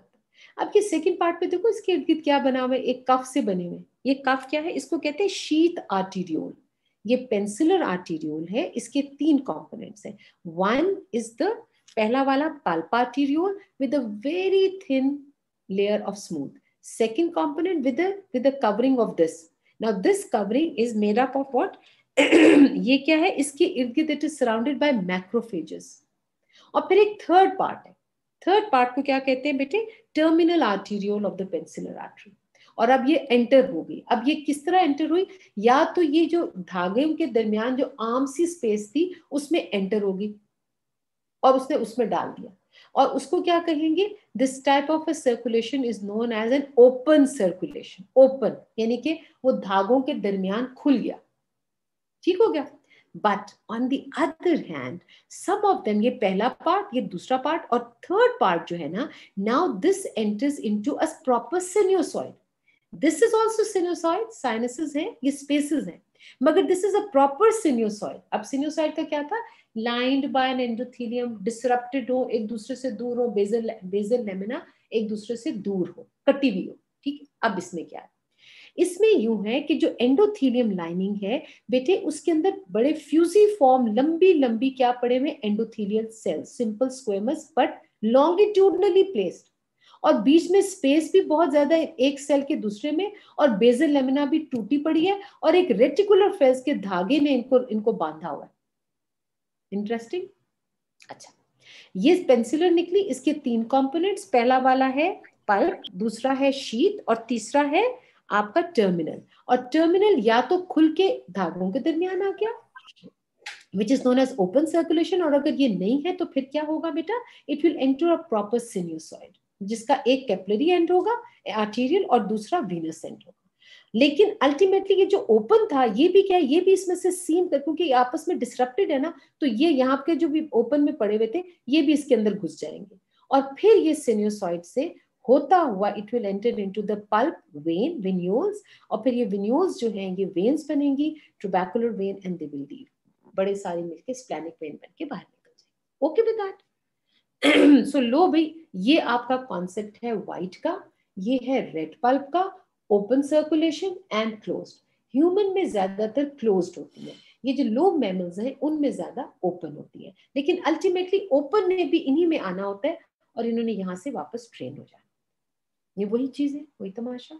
ये व्हाइट है, ये इसी तरह इसके अंदर जा रहा है, ये इसका ट्यूबैकुलर, ये इस तरह जा रहा है. कंफ्यूज ही ना कर दो. ठीक है. अब ये देखो, ट्यूबैकुलर आर्टरी आई. ट्यूबैकुलर आर्टरी ने क्या किया? सेंट्रल के साथ ये पैल इसके साथ लगा हुआ था, टी लिम्फोसाइट. अब अंदर घुसा तो टी के अंदर ये जर्मिनल, और जर्मिनल के साथ से ये क्या है? ये एक्सेंट्रिकली प्लेस्ड है. और इसने क्या किया बेटा? इसके साथ इसने साइनसेस दिया अपने मार्जिनल में, और यहाँ से एग्जिट किया टुवर्ड्स दिस पल्प. और जब एग्जिट किया तो 2 रूट्स लेगा. या तो ये आएगा, जब इसको पेंसिलर आर्टरी कहेंगे. इसके 3 कंपोनेंट्स हैं. पहले वाला पल्प है जिसकी थिन वो है, दूसरे वाले में मैक्रोफेजेस है, और तीसरा वाला जो है बेटा, इसके अंदर क्या है कि कंटिन्यूस एंडोथेलियम होती है, कंटिन्यूस प्रॉपर बन के फिर ये इस साइनसेस में एंटर करेगी, जो कि सिन्यूसॉइड प्रॉपर हो जाएगा. और फिर ये यहाँ से साइनसेस से लेगा, कवर करेगा, फिर आपकी ये स्प्लैनिक वेन बनेगी, फिर आपकी ट्यूबैकुलर वेन, फिर ट्यूबैकुलर वेन से ये होती हुई बाहर निकलती. ओके, चलो इससे ज्यादा ये देखो कैसे लंबाई की तरफ पड़े हुए फ्यूजिफॉर्म से एंडोथेलियम, और धागे ने बांधा हुआ है. और ये क्या है? रेड पल्प है, और इसमें ये आरबीसीज पड़े हुए हैं सब कुछ. और ये जो स्पेस है ये भी साइनसेस है, ये सिन्यूसॉइड है, ये साइनस है. Endothelial cell that line the sinusoid are elongated, run parallel to the lumen, basal lemma is discontinuous, reticular fiber loop around the endothelial cell at a right angle to the lumen of this. और ये open circulation ये बता दिया, मैं मजीद नहीं बता रही. अब ये बता डेंस कनेक्टिव टिश्यू, ये जो है थोड़ा थोड़ा डाला, ये स्मूथ मसल भी लग रहे हैं. आप इसके अंदर आपने ये भी ट्यूबैकुलर टॉप किया, ऐसे सीधे नजर आ रहे हैं, ये सब ट्यूबैकुलर है. और इसमें जो है ये आर्टरी, ट्यूबैकुलर आर्टरी है. वेन भी बना सकते हो आप इसमें. ये अब आपने क्या बनाना है? White pulp. इसके अंदर ये बीच में आपके लिम्फोब्लास्ट आएंगे. एक्सेंट्रिकली आपने आर्टीरियोल बनानी है. और ये जो है ना, ये आपका रेड पल्प है, जिसके अंदर आपने देखो मैंने आरबीसीज किस तरह बनाए हैं. और ये जो ये साइनसेस हैं, ये सिन्यूसॉइड बीच में बने. ठीक है. और ये देखो इसी तरह एक्सेंट्रिकली प्लेस लिम्फोब्लास्ट, लिम्फोसाइट. अब आप ये देखोगे अंडर द माइक्रोस्कोप, ये ट्यूबैकुलर नजर आ रही है, ये कैप्सूल नजर आ रहा है, और इररेगुलर आपको ऊपर नीचे नजर आ रहे हैं. तो स्प्लीन ही है, और क्या हो सकता है. ठीक है. enlargement of the spleen, उसको कहते हैं स्प्लीनोमेगैली. ठीक है. Can occur from a variety of cases, from variety of causes. For example, lymphoma कहीं हुआ था, उसके फिल्टर होता हुआ वो भी उधर से लाके बैठ सकते हैं. मिलिग्नेंट ग्रोथ है, सेकेंडरीज आके बैठ सकती हैं. इन्फेक्शंस लाइक मोनोन्यूक्लियोसिस हो सकता है, या सिकल सेल एनीमिया, टूट के जिस भी फॉर्म में जब आपके एनीमिया एरिथ्रोसाइट टूटने लगे उसमें भी स्प्लीन बड़ी हो जाती है. अब जो स्प्लीनिक कैप्सूल है ये इतना पतला होता है, और अगर वो इतना बड़ा होकर अंदर से इतना ज्यादा हो जाए तो वो फटने का, रप्चर होने का बड़ा उसके अंदर चांसेस है, which is a very very life threatening thing. Such rupture में अगर हो जाए तो आपको स्प्लीन रिमूव करनी पड़ती है. फॉर एग्जांपल एक्सीडेंट हुआ और अगर वो ब्लीड करे तो वो रुक नहीं सकती, इसको फिर हमें स्प्लीन रिमूव करनी. और अगर इस तरह की कंडीशन में हो तो तब भी हम रिमूव, इसको हम स्प्लीनेक्टमी कहते हैं. After which most function of the organs are carried out by other lymphatic organ, lymphoid organs with erythrocyte removing occur from. अब यहाँ ये कौन रिमूव करेगा एरिथ्रोसाइट? आपका लिवर एंड बोन मैरो. ठीक है. Which function is carried out, ये मैंने लास्ट टाइम में बताया. It was filtration. अच्छा, which function is carried out by all lymphatic tissues and organs? Filtration of lymph and production of lymphocyte. Which structure is partly encapsulated and broken by non-keratinized ratified epithelium? Appendix, Tonsil. Which cell give rise to both memory and effector cells and is primarily associated with the humoral immunity? B lymphocytes. जिंदाबाद. अब हम आगे आ जाते हैं बेटा. We have like अब हमारे पास थोड़ा सा थाइमस है, उसको हम जल्दी से खत्म करते हैं. And then you will be more. ये अब बल्कि आप बताओगे मुझे. थाइमस बेटा क्या करता है? What does it do? क्या होता है? क्या करता है थाइमस हमारे लिए? अभी आपने पढ़ा ना थोड़ा T lymphocytes की maturation of T lymphocytes है. शाबाश शाबाश शाबाश. तो टी लिम्फोसाइट आगे हमारे बॉडी में क्या डिटरमिन करता है? ह्यूमोरल या सेलुलर? cellular. शाबाश. तो टी लिम्फोसाइट ओरिजिन उसका कहां से होगा? Bone marrow. सो कब होगा? एम्ब्रियोनिक में. और मजे की बात ये है कि ये पूरा बन चुका होता है. जब ये आता है तो काफी एक्टिव होता है at the time of birth, और फिर जैसे जैसे आप चाइल्डहुड में जाते हो तो बढ़ता है, और फिर थोड़ा सा प्यूबर्टी में अटेन करके अब फिर रिग्रेस शुरू हो जाता है. इसीलिए एडल्ट्स में बहुत छोटा सा, आपका हमने मीडियास्टिनम पढ़ा था ना, सुपीरियर मीडियास्टिनम, तो वैसे छोटा सा एक चीज रह के हमारे एडल्ट्स में तो बिल्कुल कम रह जाता है. ठीक है. सो ये जैसे जैसे प्यूबर्टी के बाद ये रिग्रेस करना शुरू कर देता है. ठीक हो गया. So it is a lymphatic organ, plays a vital role in development and maturation of the immune system during the childhood. T cells which are instrumental in regulating cellular immunity भी. अच्छा ठीक है. The thymus, चलो ये भी हो गया. Function, development and maturation of the T lymphocyte, उसको educate करना. अब T lymphocyte की इतनी खूबसूरत बात है ना, आपको ये बात समझ आ जाए ना तो बस क्या ही बात है कि ये अल्लाह मियां ने बोन मैरो से दोनों स्टेम सेल से बनाया, बी भी बनाया, टी भी बनाया. पी को हर जगह उसमें डाल डूल के उसको हर जगह पे फैला दिया, और इसको क्या किया? इसको कहा कि तुम उधर चलो पहले थाइमस है, क्योंकि तुम्हें एजुकेट करना है, तुम ऐसे बेहंगम नहीं फिर सकते. कितनी खूबसूरत बात है. और वो कौन करेगा? वो हम आपको बताएंगे. स्ट्रोमा के सेल्स करेंगे, जिनको हम एपिथेलॉइड सेल्स कहते हैं, और वो उसको एजुकेट करेंगे, नर्स करेंगे, और उसको इम्यूनो कॉम्पिटेंट बना के फिर आपकी बॉडी में लेकर आएंगे. So it's an amazing thing. ठीक है. और इसीलिए इसकी जो हिस्टोलॉजी है वो थोड़ी सी डिफरेंट है, इसलिए इसको lympho epithelioid organ of the lymphatics कहते हैं. ठीक है. इसका स्ट्रोमा और इसका जो पेरेन्काइमा है थोड़ा सा डिफरेंट होता है, कि इसका स्ट्रोमा तो वही होगा जो कैप्सूल के साथ है, ट्यूबैकुली भी बनेंगे, इसके लॉब्यूल्स भी बनेंगे, लेकिन जो अंदर नेट जो था, वो जो रेटिकुलर फाइबर्स और रेटिकुलर सेल्स का होना था, वो मॉडिफाई हो गया, क्योंकि इसका ओरिजिन जो होगा उनका, ये जो एपिथेलॉइड सेल जो अंदर नेट बनाएंगे, मॉडिफाइड रेटिकुलर सेल्स हैं, तो वो क्या होंगे बेटे? वो आपके एंडोडर्म से, पाउच से आए थे, माउथ से प्रिमिटिव. अब आप आगे पढ़ोगे उनका ओरिजिन एंडोडर्मल है, तो तभी वो जाके रिसाइड करेंगे. तो उसका स्ट्रोमा तो बाहर आपका कैप्सूल और सेप्टस तो कनेक्टिव टिश्यू का होगा, लेकिन अंदर के जो सेल्स हैं जो नेट बनाएंगे वो इंटरेस्टिंग सेल्स हैं. They are known as epithelioid, reticular epithelioid cells. And क्यों ये है? क्योंकि they have an origin from the endoderm, और आपकी प्रिमिटिव फायरिंग से ये निकले, पाउच से निकले. ठीक है बेटा. तो अभी हम इसको डिस्कस करते हैं क्यों ऐसा था. क्योंकि ये आम सेल रेटिकुलर फाइबर की तरह उसने फाइबर बना के इसको फंसाना नहीं था, बल्कि इसको एजुकेट करना है. It's such a beautiful concept. So इसको लेने के लिए उन्होंने उसको नेट बनाया, कैसे रखा, बैरियर रखा, एंटीजन अंदर आना, ब्यूटीफुल, किताब पढ़ोगे तो मजा आ जाएगा। सो इस चीज के लिए क्या है कि develop and maturation of the T lymphocyte है। एजुकेशन, देखो भला नर्सिंग करती है ये, वो जो जब हमने रेटिकुलर का जो बनाया था वो बकायदा से इसकी नर्सिंग करती है और डेवलप, और हार्मोन सिक्रीट करता है। So it's not only the lymphatic organ, it is a endocrine also, imagine. और वो क्या, वो इसको सिक्रीट करके टी लिम्फोसाइट को मैच्योर करने में हेल्प करती है और साथ एजुकेट भी करती है। Developing thymocyte by positive and negative selection, चलो छोड़ो वो है क्या, what is maturation, generation of MHC restriction और ये induction of the central tolerance, ये पता नहीं अब तुम लोग इसको फिर बाद में फिजियोलॉजी में भी पढ़ोगे। हिस्टोलॉजी, अब ये बताओ कि आपको क्या लगता है, is it a tissue and organ, जल्दी जल्दी बताओ। Organ. Organ. Is it a solid or a hollow organ? Solid. Solid. हाँ शाबाश, जिंदाबाद। और कौन से दो लफ्ज इस्तेमाल करोगे? Stroma and parenchyma. Stroma and parenchyma. Stoma and parenchyma. जिंदाबाद। और boys, are you sleep? Boys का कोई रिस्पॉन्स कम आता है, बच्चियां मुझसे ज्यादा जागी हुई है।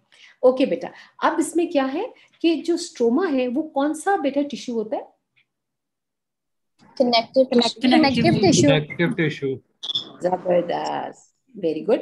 अच्छा बॉयज, जो ये कनेक्टिव टिश्यू है वो इसका क्या कुछ बनाएगा, थाइमस का क्या पार्ट बनाएगा, क्या चीज बनाएगा इसकी? बॉयज क्या बनाएगा? डेंस कनेक्टिव स्ट्रोमा जो है वो कनेक्टिव टिश्यू की, वो उसका हमने पूछा ना स्ट्रोमा कौन सा, हिस्टोलॉजी में बैठोगे ना हर वक्त ये चार कनेक्टिव जो आपके चार टिश्यूज है ना, इनका नाम लेना है आपने, चार टिश्यू का लेना ही लेना है। तो ये जो स्ट्रोमा है ये कौन सा टिश्यू है?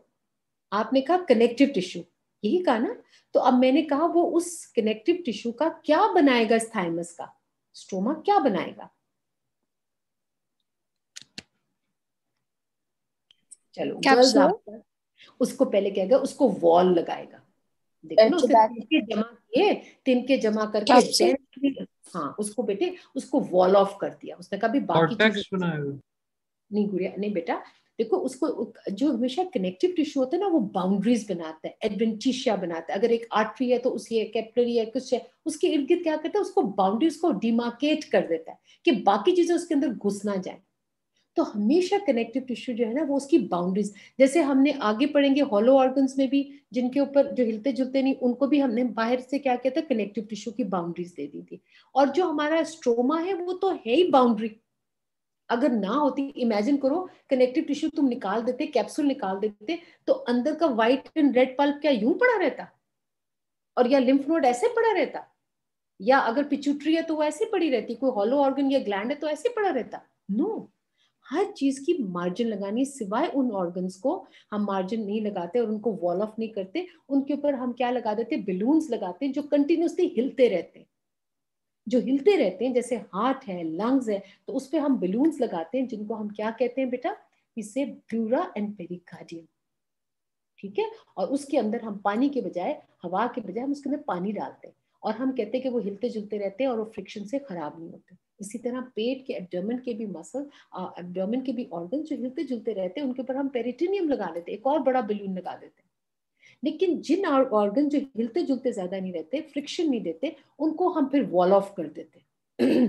चाहे वो ब्लड वेसल्स है, ब्लड वेसल भी तो ऑर्गन है, उसको हम मार्जिन कर देंगे, या कोई भी, जैसे हमने कहा किडनी है वो रिट्रोपेरिटोनियम पड़ी है पीछे, या हम कहते हैं नीचे जाके देखो ब्लैडर का सिर्फ टॉप होता है, बाकी सारा यूट्रस वगैरह, ये प्रोस्टेट, ये सब जो है, oesophagus, trachea, they are not हिलो जिलिंग नहीं वो कर रहे, तो दे विल बी, इसलिए स्ट्रोमा ऐसे से तिनके जमा करके उसकी वॉल बना देता है। तो स्ट्रोमा का देखो ना फाइबर्स है ना वो तिनके हैं, डेंस कर देगा, लूज कर देगा, फाइन कर देगा, मगर वो क्या करेगा, वॉल ऑफ करेगा, डिवीजन करेगा, लोब्स बनाएगा और फिर एक नेट बना देगा। ये सारा काम कनेक्टिव टिश्यू का काम है। Is that okay with you? तो जितने भी सॉलिड ऑर्गन्स हैं उनकी चाहे शक्ल तुम स्प्लीन बना दो या थाइमस बना दो या कुछ भी बना दो बेटा, सॉरी बेटा, तुम जो मर्जी भी बना दो ना बेटा, तो वो उसको तुमने वॉल ऑफ देनी है। तो वॉल क्या है? बाहर स्ट्रोमा की। अब अगर हमने हॉलो ऑर्गन थे, उनकी भी हॉलो ऑर्गन जो मैंने कहा जो हिलते जुलते रहते हैं, उनके ऊपर बलून्स लगा देंगे, और जो नहीं रहते उनको हमने बाहर फिर उनको कनेक्टिव टिश्यू की वॉल लगा देंगे। उनके अंदर नहीं हम घुसा के उनको लोब्स लॉब्यूल्स में डिवाइड करते, वो तो क्या होता है, अंदर से बाहर म्यूकोजा, सब म्यूकोजा, मस्कुलरिस एंड एडवेंटिशिया, उसको हम इस तरह सेट करते हैं। अब ये placement of your these four make your organs, ये तुम्हें याद करना है। हॉलो ऑर्गन है तो ल्यूमन से बाहर का सफर जो है उसको म्यूकोजा कहते हैं, सब म्यूकोजा कहते हैं, मस्कुलरिस कहते हैं या एडवेंटिशिया कहते हैं। और अगर हम कहें सॉलिड है तो हम कहते हैं स्ट्रोमा और पेरेन्काइमा। स्ट्रोमा क्या है? Connective tissue. कनेक्टिव टिश्यू क्या है? उसको वॉल ऑफ कर देते हैं, ठीक है बेटा, उसको वॉल करते हैं, अंदर हम डिवाइड करते हैं, डिवाइड होके कई दफा इरेगुलर होता है, कई दफा लोब्स बनाते हैं, कभी लॉब्यूल्स बनाते हैं, और इनके अंदर रन करते हैं आपके ब्लड वेसल, नर्व सप्लाई और सारी सारी चीजें। जैसे जैसे ये थिन होते जाएंगे, वो आर्टरी और वेन भी थिन होती जाएगी। वेन निकलती निकलती बड़ी हो जाएगी, आर्टरी पतली हो जाएगी, और अब उसमें से लिम्फेटिक्स निकल जाएंगे।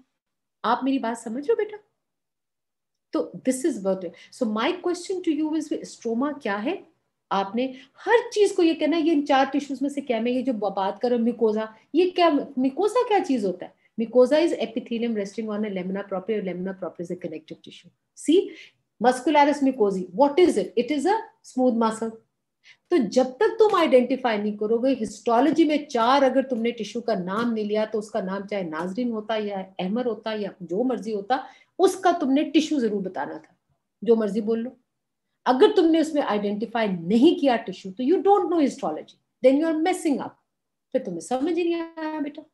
तो इतनी आसान है हिस्टोलॉजी, बस इसके अलावा कुछ है ही। इधर उधर की थोड़ी डिविजन्स हैं, जब खोलो। अब जहां अगर मैं तुमसे कहूं कि मसल है, या मैंने तुम्हें बताया कि जॉइंट है, अब ये क्या है? ओ ये क्या है? ये ऑर्गन है कि वो है? ओ ये तो टिश्यू है। अब तुमने कहना है ये मसल है, लो जी मसल का। अब वो टिश्यू कैसे बनता है? मस्कुलर टिश्यू, उसका सेल और एक्स्ट्रा सेलुलर। सेल कैसा होगा? स्ट्राइटेड या नॉन स्ट्राइटेड होगा, और वो क्या सिक्रेट करेगा? इनऑर्गेनिक और ऑर्गेनिक। ऑर्गेनिक क्या करेगा? It's going to be your fibres, और it's going to be proteoglycans, ये ग्लाइकोप्रोटीन्स। आपको मेरी बात समझ आई है? इसके अलावा और कुछ नहीं है इस एस्ट्रोलॉजी में, और इसका बिगाड़ तुमने फाइनल ईयर क्या, उसकी सारी उम्र तुमने रिसर्च इसी पे करनी है। अगर तुम वही उसमें उलझे रहे कि इसके तो 4 क्वेश्चन आते हैं, इसके 24 मार्क्स है, तो मौजिंग कर लो, कहीं ना कहीं तो जाके फंसोगे ना। इन्हीं बेटे अपने डॉक्टरों से पूछ लो कि क्या तुम्हारी FCPS में और बाकी पोस्ट ग्रेजुएशन, तो फिर बाद में पढ़ के रोना है, तो हिस्टोपैथोलॉजी में जाके रोना है, तो अभी रो लो, अभी जो करना है कर लो, क्योंकि ये एक ऐसा कॉन्सेप्ट है जो तुम्हें लेके जाएगा till your post graduation your research. Otherwise there is no base of yours, कुछ भी नहीं है। ठीक है, चलो मैं फटाफट आगे करती हूँ। मेरे पास आधा घंटा है बेटा, मेरे पास आधा घंटा है। अच्छा, अब हम आधे घंटे में फटाफट, और ये तुम लोग मुझे बताओगे, ठीक है? सो थाइमस, थाइमस क्या लफ्ज आता है? Is it a tissue and organ? शाबाश, फिर से बोलो बॉयज। ऑर्गन। ऑर्गन। और अगर काटो तो क्या इसमें ल्यूमन नजर आता है या नहीं नजर आता? नहीं नजर नहीं आता, नहीं नजर सॉलिड है। आता। नहीं नजर आता, जिंदाबाद। तो क्या है ये organ? Solid. Solid solid organ. Organ. अगला मैं पूछूंगी कि मैं तुम्हें इतना पूछूंगी कि तुम तंग पड़ जाओगे कि यार अल्लाह डॉक्टर साहब को कुछ नहीं और आता, लेकिन मुझे वाकई कुछ नहीं आता, मैं और तरह से पढ़ा नहीं सकती। I have to, because this is how I teach you the histopathology, embryology and the gross anatomy. It makes sense, otherwise it is senseless to study your basis. ठीक है, सो दूसरा, अब ये जो स्ट्रोमा है बेटा, सॉलिड का लव स्ट्रोमा, ये कौन सा टिश्यू है? Connective tissue. कनेक्टिव। क्या tissue. बनाता है? Connective tissue Boundaries. Boundary. Boundaries बनाता है, कैप्सूल Walls बनाता है, में। ट्राबेक्युला। The capsule, it forms a tubercular या septus and then a net, fine net। हो गया? जब तुमने नेट के अंदर भर दिया, उसकी जो शक्ल बनाई थी, अब तुम्हारा दूसरा parenchyma. What is the parenchyma? Parenchyma of a solid organ is a epithelial Functional cells and functional it's parts, basically the lymphocytes. functional cells, functional cell। अब देखो, अब हम बात करें थाइमस। तो तुम्हारे दिमाग में तुम कितनी आगे निकली हुई हो, तुम्हें ये बात समझ आ गई कि ये सॉलिड है, इसके बाहर इसकी वॉल होगी, इसके अंदर कोई ट्यूबैकुलर भी होने चाहिए, और अंदर एक नेट भी होना चाहिए। अगर इसको फ्रेम को रख के अब तुमने पढ़ना है, तो कहीं अगर कोई चेंजेस आएंगे तो तुम उसको चेंज डाल देना। समझ आ गई? तो तुम कभी गलत नहीं हो सकती। तो तुमने पहले जो भी इसकी शक्ल दिमाग में बनाई हुई है उसका एक कैप्सूल बनाया, ट्रोबैकुली बनाया, कितना बड़ा ट्रोबैकुली वो हम आगे बता देंगे। और उसके बाद अंदर नेट डालना है, तो क्या हमने नेट डालना है, यहाँ फर्क आ जाए। अब दूसरा क्या इसकी इसके इसके बेटे पैरेन्काइमा क्या होगा? Functional part lymphocytes. Lymphocyte T lymphocyte. T lymphocytes. lymphocyte. Zindabad. So you think that the thymus will have the lymphatic nodules also with the germinal center and things like that? No. No, Zindabad. because it's a primary Because organ. they are made up of B lymphocyte. Only lymphocytes. B lymphocyte. तो ये तो हो ही नहीं सकते। Very simple. तो capsule बनाया, अब हमने खोखे बनाएंगे, लॉब्यूल्स के बनाएंगे, और उसके अंदर हम क्या डालेंगे? दो तरह के, हम उसमें टी लिम्फोसाइट्स डालेंगे। तो एक एक जो खोखा है या एक एक लॉब्यूल जो डिवीजन हो गई है, वो आपस में से हो सकता है एडजेसेंट दो भी मिल जाए, आपस दो लॉब्यूल्स मिलके भी बड़ा, कॉर्टेक्स उनका बड़ा हो जाएगा और मेडुला इनका बीच में हो जाएगा। एक लॉब्यूल के दो पार्ट्स होंगे, लेकिन it will be occupied by only two things. अब याद रखना इसका क्या है बेटा, कि इसके स्ट्रोमा जो है वो तो है इसका capsule which is dense connected. Trabeculae is again a little less dense and a little fine, बिल्कुल पतला है, बट इट डिवाइड्स इनटू खोकास एंड दैट खोकास आर लॉब्यूल्स। ठीक है, now each lobule has two portion. अगर एक लॉब्यूल को मैं तुम्हें दिखाऊं बेटा, तो ये देखो, ये क्या है, ये सेप्टाज है, ये सेप्टाज है, और बाहर इसका कैप्सूल होगा। सपोज करो ये कैप्सूल है, तो ये डेंस होगा, ये अंदर पेट है और इसने इसको डिवाइड किया। अब हर लॉब्यूल के अंदर आपको एक डार्कर रीजन है और एक छोटा, तो एक लॉब्यूल को कहोगे कॉर्टेक्स एंड मेडुला, कह दिया। क्या इसमें नोड्यूल्स तो तुमने डालने ही नहीं, ठीक है, क्योंकि वो तो बी लिम्फोसाइट है ही नहीं। तो अब टी और अब इसके अंदर फर्क ये है कि बेटा ये वाला बाहर वाला कैप्सूल भी ये था कनेक्टिव टिश्यू का, ये भी कनेक्टिव टिश्यू का था। लेकिन अब इंटरेस्टिंग बात क्या है कि इसको कहते हैं एपिथेलॉइड लिम्फोसाइट ऑर्गन। यहाँ एजुकेशन देनी है। अब कौन एजुकेशन देगा? इसमें तीन चीजें हैं, एक आपका टी लिम्फोसाइट, एक आपका जो अब जो नेट बना है ना, वो रेटिकुलर फाइबर्स का फाइन बनना चाहिए था, मगर अब रेटिकुलर फाइबर्स चूंकि इसका ओरिजिन ये जो है यहाँ से, इसका कहाँ से, एंडोडर्म से आया, इसका ये एक खास किस्म के सेल्स आए, और ये जो खास किस्म के सेल्स हैं वो आके इस लॉब्यूल में आके फिट हो गए। वो एंडोडर्मल ओरिजिन थे और वो एपिथेलॉइड थे। तो ये जो इसका खोखा या जो अंदर का था वो अब फाइबर, नेट फाइबर्स नहीं है, बल्कि सेल्स हैं, and these cells are known as epithelioid cells. और इस एपिथेलॉइड सेल्स के अंदर अब हमने क्या भर देना है? T lymphocytes. T lymphocyte cortex में बहुत ज्यादा है और मेडुला में बहुत कम। लेकिन आपने पहले इमेजिन करना है जैसे कि एक खाली खोखा है और इसमें आपने चारों तरफ से एपिथेलॉइड सेल्स भर देने, बड़े बड़े आपके यहाँ पर सेल्स होंगे, फिर वो उसके बाद और होंगे, फिर वो और होंगे, फिर वो होते होते अंदर जाके डीजनरेट कर जाएंगे। कौन से? Epithelioid cells. ठीक है, अब ये जो नीचे जो नेट एपिथेलॉइड का बना दिया था, अब क्या किया, इसके ऊपर स्टक हो गए टी लिम्फोसाइट्स। और ये जो टी लिम्फोसाइट्स हैं इसके साथ साथ मैक्रोफेजेस भी हैं। लो भी 95% जो मैक्रोफेजेस बनते हैं वो खाए जाते हैं, मैक्रोफेजेस खा जाते हैं। तो by the time they reach the medulla only 5% are left, 5 to 10%। तो अब क्या हुआ कि इसलिए मेडुला लाइट है बेटा कि जो इसके जो ये जो हमने नेट बनाया था इस लॉब्यूल के अंदर एपिथेलॉइड सेल्स का, यहाँ वो भी ज्यादा है और टी लिम्फोसाइट्स भी ज्यादा है। लेकिन ऑब्स्क्योर कर रहा है टी लिम्फोसाइट आपके epithelioid cells of the cortical epithelioid cells. लेकिन यहां मेडुला में क्या है कि वो नेट होता था वो भी डीजनरेट कर गए, एपिथेलॉइड सेल्स वो भी डीजनरेट कर गए, लेकिन उससे पहले पहले खत्म हो गए आपके टी लिम्फोसाइट्स। बहुत कम आए, बहुत कम इधर आए। तो अब क्या है, ये सारा का सारा हुआ था, but here they are obscured by the T lymphocyte because 95-100% they are here. यहाँ सिर्फ 5% लिम्फोसाइट रह गए। तो अब जो डेड सेल्स वो भी साथ साथ डेड हो रहे थे, वो यहाँ रह गए in the form of Hassall corpuscles. तो हेसल कॉर्पस्कल्स क्या है? अब आप इमेजिन करो नेट किस तरह बनाओगे। आपने ऐसे बनाने हैं सेल्स बेटा जिनकी ना ऐसे उनके प्रोसेसेस हो, और जो प्रोसेसेस हैं वो कहते हैं कि पहले हम नीचे वाला नेट बनाते हैं। नीचे वाला नेट जो है बेटा, ये अब आप ये जो डार्क लिम्फोसाइट्स है ना, हाँ ये बेहतर है। अब ये एक लॉब्यूल है, ये दूसरा लॉब्यूल है। अब इसके अंदर, और ये लाइटर है, लेट से हम ये टी लिम्फोसाइट सारे निकाल देते हैं और सिर्फ हम क्या छोड़ देते हैं नीचे, net of what, epithelioid cell. अब वो कहते हैं ये epithelioid cell just under the blood vessel, यहाँ जो ब्लड वेसल्स आ रही थी उनके नीचे इन्होंने एक बैरियर बनाना है। क्यों? उसको कहते हैं ब्लड थाइमिक बैरियर। वो हर चीज नहीं अंदर घुसने देता कि भी हर बड़ा एंटीजन जो है मैं इसको अंदर आने दूं। तो यहाँ इसने क्या किया, एक ऐसे लंबे, आप इमेजिन करो, एक ऐसे जैसे आपका न्यूरॉन नहीं होता जिसके प्रोसेसेस होते हैं, उस तरह के बड़े बड़े प्रोसेसेस के सेल्स, बड़े बड़े सेल्स हैं बेटा, वो आपके पेरिफ्री में पड़े हुए। फिर वो एक दूसरे के साथ कैसे जुड़े हैं, बाय अक्लूडिंग चारों तरफ से। अक्लूडिंग क्या है बेटा, आपके इंटरसेलुलर एडिशन है। और वो ऐसा क्यों है? क्योंकि वो बैरियर बना रहे हैं between the blood capillaries which are in the septas, so everything which is in the blood will not traverse here. आई समझ? और इनको सराउंड क्या करते हैं, मैक्रोफेजेस, वो घुसने भी नहीं देते। और इसको, तो इस तरह के जो एपिथेलॉइड सेल जो बिल्कुल पेरिफेरी में पड़े हैं, वो है टाइप 1 एपिथेलॉइड सेल्स। क्या है? 6 किस्म के एपिथेलॉइड सेल्स हैं जो बिल्कुल इसके नीचे पड़े हुए हैं, आपको नजर नहीं आ रहे मगर ये मौजूद है, और वो एक दूसरे से आपके साथ अक्लूडिंग के साथ करके रखा हुआ है और बैरियर बना रहे हैं। कौन सा? Blood and thymic barrier.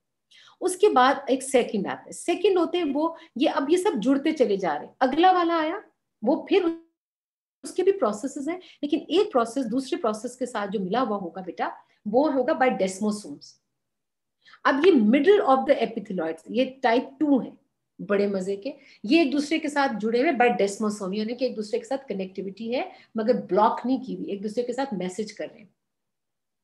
ये है epithelioid 2 which is known as the mid cortical epithelial cells. What are they? They are nurses of the T lymphocyte. वो उसको एजुकेट करते हैं और उनके अंदर से वो उनको मॉडिफाई करते हैं टी लिम्फोसाइट्स को, ताकि इम्यूनो कॉम्पिटेंट बन जाए। तो हमेशा याद रखना, जो पेरिफ्री के एपिथेलॉइड सेल्स हैं वो बैरियर बनाएंगे, जो मिडिल के हैं, जो एपिथेलॉइड 2 जिसको मिड कॉर्टिकल कहते हैं, वो नर्सेस हैं, वो हार्मोन्स भी सिक्रीट कर रही हैं और साथ साथ आपके टी लिम्फोसाइट्स को क्या कर रही हैं, उनको मॉडिफाई करके उनके CD8, CD4, ये सब चीजें कर रही होती है, इम्यूनो कॉम्पिटेंट बना रही होती है। ठीक है, so second are what, they are immunocompetent and they are nurses. Now you come to the third part. Third part is at the level where the cortex and medulla meets. अब ये stellate है और यहाँ पर ये एक दूसरे के साथ डेस्मोसोम्स के साथ फिर होंगे, मगर क्या है, यहाँ इनके प्रोसेसेस बहुत बड़े थे, यहाँ भी बड़े प्रोसेस है, यहाँ इनके प्रोसेसेस जरा सुकड़ जाएंगे और एक दूसरे के साथ फिर एक बैरियर बना देंगे। तो this is what epithelioid 3. So 1, 2 and 3 are the cortical. 1 will make a barrier, 2 will nurse and 3 will again have an occluding एक दूसरे के साथ intercellular adhesions, और वो भी क्या करेगा, barrier between the cortex and the medulla. अब आ जाते हैं मेडल्ला के। मेडल्ला की भी 3 एपिथेलॉइड सेल्स हैं। अब क्या है, साथ साथ ये जो अब इसमें आएगा, जो अब 4th आएगा, वो भी एक दूसरे से डेस्मोसोम में, अब इनके प्रोसेस सुकड़ने शुरू हो गए। अब क्या बन गए, ये स्टार लाइक से होते होते जब ये मेडल्ला पे पहुंचे तो अब ये ज्यादातर क्यूबॉइडल से बन जाएंगे। क्यूबॉइडल से कोलमनर था, क्यूबॉइडल से, और इनके छोटे छोटे प्रोसेस होंगे और एक दूसरे के साथ ये फिर जुड़े होंगे और ये दोनों 4 और 3 क्या करेंगे, बैरियर बनाएंगे, अक्लूडिंग बिटवीन द कॉर्टेक्स एंड मेडल्ला। लो भी अब आगे 5 और सुकड़ के क्या बन गया, एपिथेल, आप स्क्वेमस बन गया। ठीक है, और वो भी क्या करेगा बेटा, 5 पता नहीं क्या करता था, मुझे भूल गया। 5 करता है डेस्मोसोम्स करता है और a large euchromatic, therefore much light, but को खास इतना काम नहीं करता, बस वो भी इसको अब सिकुड़ गए, एक दूसरे के साथ जुड़ गए। Now when it reach the centre of this medulla, you will make a Hassall corpus. तुमने बनाए थे ना, अभी बनाओगे। वो क्या है, अब डीजनरेट ही हो गया, मर ही गए। वो फ्लैट सेल्स सराउंड करते करते सेंटर में मर गए, तो वो पिंक सा बना दो, surrounding epithelioid cells which are flat like a squamous, और बीच में से मर गए। तो now this 6 cells are Hassall corpuscles. आपको समझ आई? आप समझो कि जैसे आप वो जंपिंग जैक नहीं होता, जिसको क्या, उसको क्या कहते हो, जिसपे आप जंप करते हो और ऊपर वापस जाते हो, तो उसका नेट होता है ना, what do you call that, वो जो नेट जिसपे बच्चे खेलते भी रहते हैं, यू आल्सो डू दैट, पता नहीं क्या उसमें वो नेट सा होता Trampoline. है। Yes yes, thank you. तो उसपे जब आप उसको नीचे क्या अंदर उसका नेट लगा हुआ है ना, तो वो समझ लो कि ये जो नेट है, ये समझ लो कि उसकी जो बाउंड्री, जो उसका बाहर का बॉर्डर है, दैट इज द, ये उसका उसका ये सेप्टास उसने उसको डिवाइड किया हुआ है, और जो ट्रेम्बलिन के अंदर वाला है ये सारे एपिथेलियोइड सेल्स हैं। अब इसके ऊपर तुम स्टक कर दो टी लिम्फोसाइट्स, और ये जो एपिथेलियोइड सेल्स हैं ये भी पेरिफेरी से जब अंदर की तरफ आने लगते हैं तो बेटे ये अंदर आके डीजनरेट कर देते हैं। ये लाइट क्यों है? क्योंकि उधर तो टी लिम्फोसाइट थे और वो 95% मर गए, मैक्रोफेजेस ने खा लिया उनको। अंदर पहुंचते पहुंचते तक अब सिर्फ कौन से रह गए? This hustle corpus. ओके, समझ आ गई? ठीक है मैम सेंटर ऑफ मेड्यूला का रिपीट कर। सेंटर ऑफ मेडुला कुछ भी नहीं, आपको मैंने ना, आपने एपिथेलियोइड सेल्स के इमेजिन करना है, star like things at the periphery, big big cells and starry with the processes and they're attached with the occluding, कि कोई चीज उनके अंदर से गुजर नहीं सकती। ठीक है, so it's a barrier, it's a blood thymic barrier. फिर आके फिर उनके वो स्टेलेट बन जाते हैं, जरा जरा से सिकुड़ना शुरू कर देते हैं, but they are still attached to one another, क्योंकि उन्होंने एक नेट तो बनाना ही है। ठीक है, तो वो अब वो क्या है, नर्सिंग करते हैं और वो मॉडिफायर और एजुकेट करते हैं। 3 हैं जो बैरियर पर है, अब कॉर्टेक्स और मेडुला के, और अब ये और अपने स्टेलेट, अपने प्रोसेस को श्रिंक कर रहे हैं, लेकिन एक दूसरे के साथ है, और बैरियर। अब उसके बाद जब वो मेडुला के तक पहुंच रहे हैं, तो अब मेडुला में हमें इसलिए लग रहा है क्योंकि अगर बीच में से मैंने, अगर बेटे मैं सारे टी लिम्फोसाइट्स निकाल दूं तो कुछ भी नहीं होगा, मैं तो पहले तुम्हें वो नीचे वाला सारा बता रही हूँ।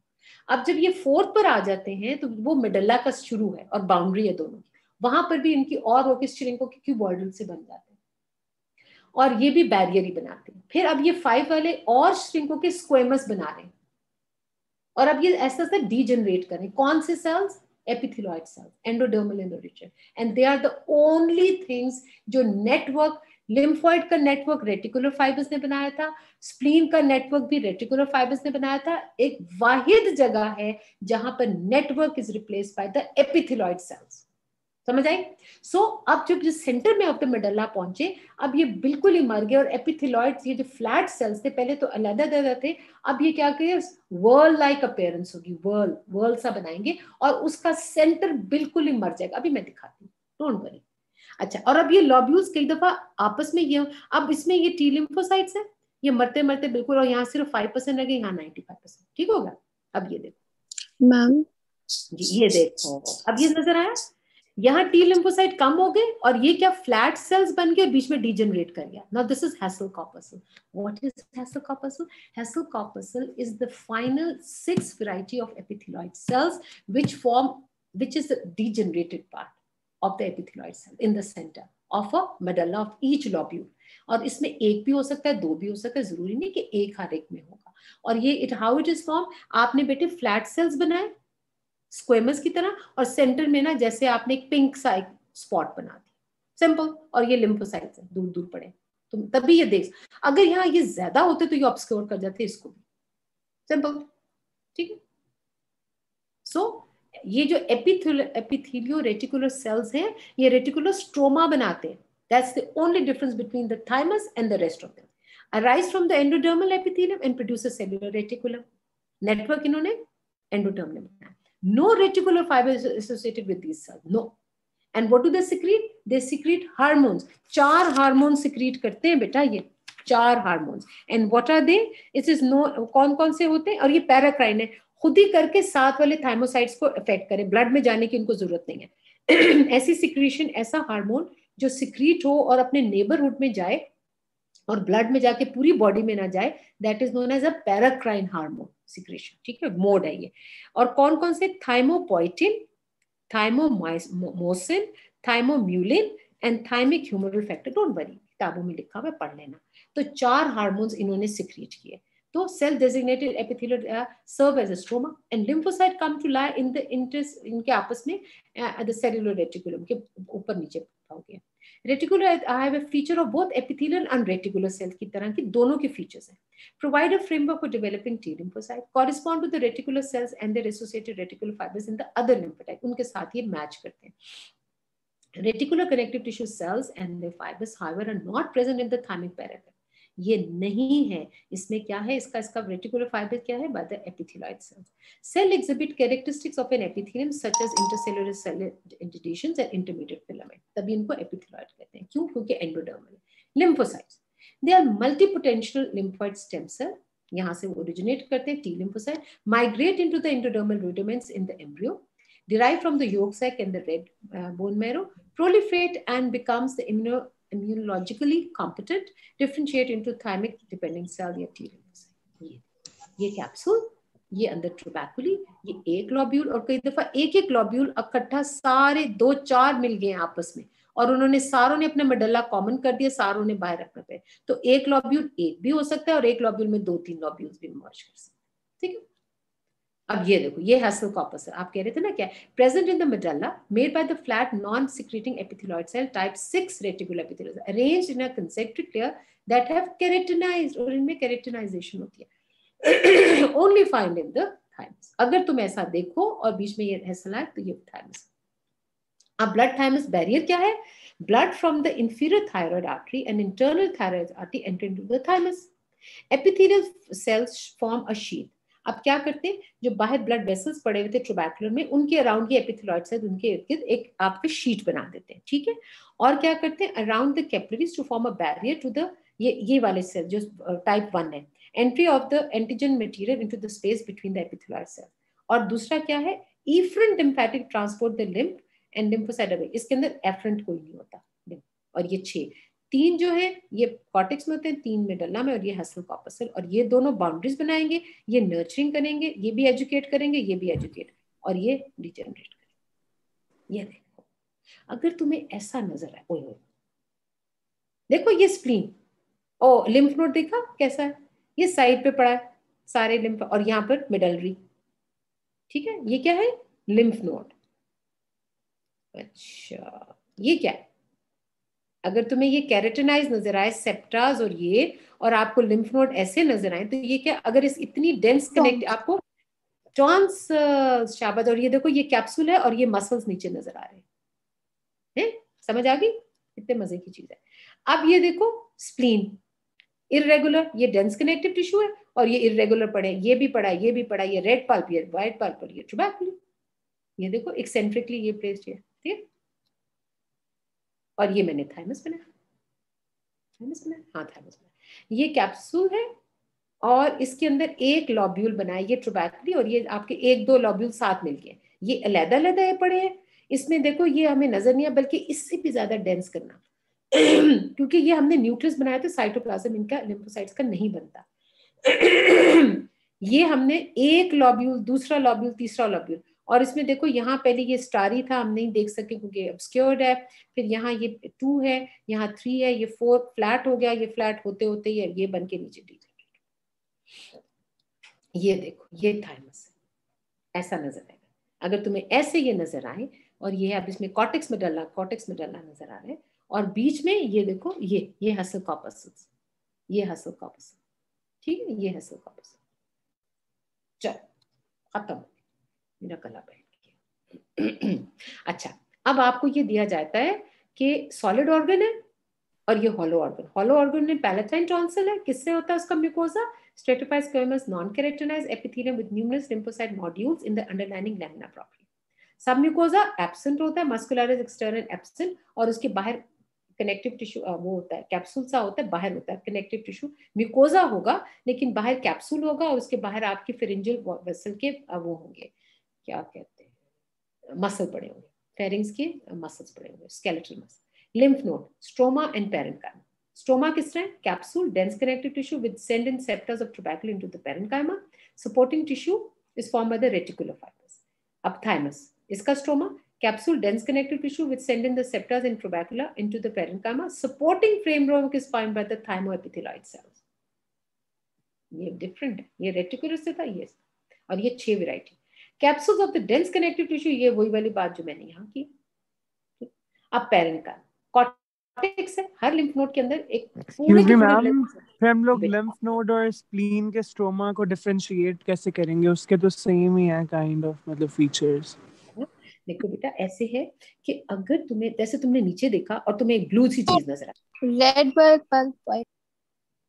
हाँ पता नहीं इतनी इतनी नहीं, आपने देखना लिम्फेटिक नोड्यूल्स को देखना, आपने देखा कोई ब्लू सी चीज है, ब्लू सी चीज देखो, तो अगर तुम्हें नजर आता है कि ये जो गोले गोले ब्लू लिम्फेटिक नोड्यूल्स हैं इरेगुलर है, कुछ बाहर की तरफ कुछ अंदर की तरफ, तो स्प्लीन। अगर तुम्हें नजर आता है कि सारे पेरिफ्री में पड़े हुए आपके नोड्यूल्स हैं और अंदर बस अंदर नहीं है, तो वो लिम्फ नोड होगा, क्योंकि कॉर्टेक्स में नोड्यूल्स है और मेडल्ला में नहीं। और अगर तुम्हें खोखे खोखे नजर आए ऐसे छोटे छोटे कॉर्टेक्स और मेडल्ला के छोटे छोटे और बीच में पिंक पिंक भी है, दैट्स अ थाइमस। अगर तुम्हें लिम्फेटिक नोड्यूल्स के ऊपर आपको अगर अगर आपको स्ट्रेटिफाइड स्क्वेमस एपिथेलियम एपिथेलियम नजर आ रहा है, तो वो टॉन्सिल। मैं फिर से दिखा देती हूँ, ओहो सॉरी, ये देखो ये क्या है, ओह नहीं नीचे देखो, ये देखो कॉर्टेक्स में है, अगर तुम्हें ये कैप्सूल है और सारे एक लाइन में पेरिफ्री में नोड्यूल्स पड़े हैं, अंदर यहां तो कुछ नहीं है, यहां तो कॉर्ड्स नजर आ रहे हैं, तो ये क्या है, लिम्फ नोड। ठीक है बेटा, lymph node. Lymph node periphery में है, अंदर नहीं है, मेडल्ला में ये मेडलरी कॉर्ड्स हैं। ठीक है, अगला देखो, ये क्या है, you have covered the lymph by the ma'am tonsils हैं। ये this is stratified squamous non keratinised, और अब एक लाइन में आपको ये नजर आ रहे हैं, और ये नीचे आपको नजर आ रहा है ये सारा, तो अब बस उसकी पहचान, ये नीचे नीचे कुछ नहीं होता, ऊपर स्ट्रेटिफाइड नजर आया तो कह देना कि हाँ भाई ये वो। ठीक है, चलो अब ये बताओ, ये आगे पीछे हुआ, ये भी है ये भी है, मैम स्प्लीन है। दिस इज स्प्लीन, कोई रेगुलर कोई पैटर्न नहीं है उसका, ट्रोबैकली भी देखो ऐसे ऊट पटांग सी है। ये को लग रहा है कि आपने किसको गौर करना Thymus. कि लिम्फेटिक नोड्यूल्स कैसे पड़े हैं, लिम्फेटिक नोड्यूल तो है ही नहीं इसमें, और पिंक पिंक सी चीजें भी नजर आ रही हैं, और लॉब्यूल्स नजर, और हर एक लॉब्यूल ये जो खोखा सा है उसमें कॉर्टिकल और वो है जर्मिनल सेंटर, और वो तो कोई चीज है ही नहीं। ठीक है, okay with that, yes ma'am. Is it okay, can I go now? ये कोई यस क्वेश्चन है मैम। तो पूछो बेटा, पूछो बच्चे। Yes, ma'am. No, yes ma'am. Ma'am. चलिए अब डॉक्टर साहब, मैम ये अब जो स्लाइड्स मैम ये जो स्लाइड्स के पिक्चर्स हैं आप काइंडली सेंड कर देंगी। कहाँ बेटा? अच्छा मैम आप ये जो Ma'am, ये इनकी जो माइक्रोस्कोपिक histology स्लाइड्स है ना, slides के. मैं ये डाल वाली। दूंगी, मैं डाल दूंगी बेटा, आई पुट देम देयर।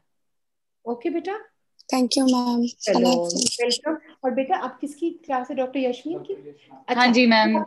चलो अस्सलाम वालेकुम अस्सलाम बेटा, वालेकुम मैम, कैसी चलो हैं? बेटा अल्लाह आई का एम शुक्र। हैंडिंग ओवर टू यू, तो जब यस मैम, फारिग okay. You can just ask them, अगर वो जल्दी भी जाना चाहें तो कर ले, मगर आप अपना पहले पूरा कर लेना, क्वेश्चंस बनाए थे हाँ बेटा जी कुछ? मैम। यस चलो मैम, मैंने वही जबरदस्त, डिस्कस करवाना है। क्या बात है जी, थैंक यू सो मच बेटा। Thank you ma'am, Allah thank you. हाफिज, अल्लाह हाफिज, क्या अल्लाह करूं हाफिज। बेटा? अच्छा अगर मैं बंद करूंगी तो फिर तो बेटे गड़बड़ हो जाएगा, अब ऐसे करो यस कि मैम। आप अपना बेटे अपने पे ले लो, ऐसे हो सकता है?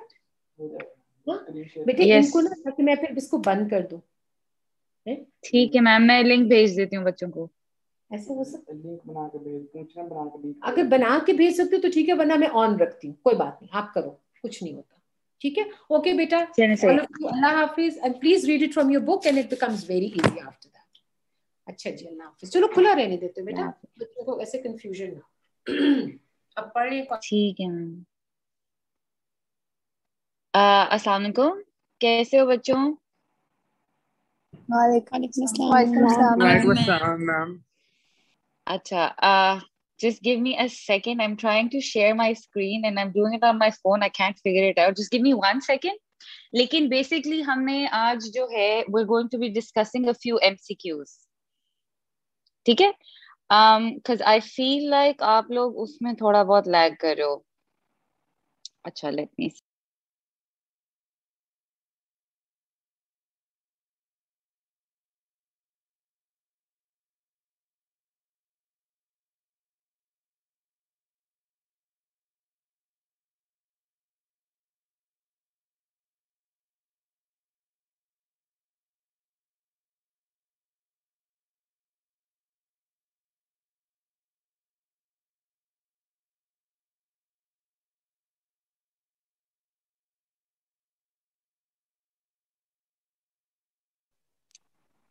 Hello?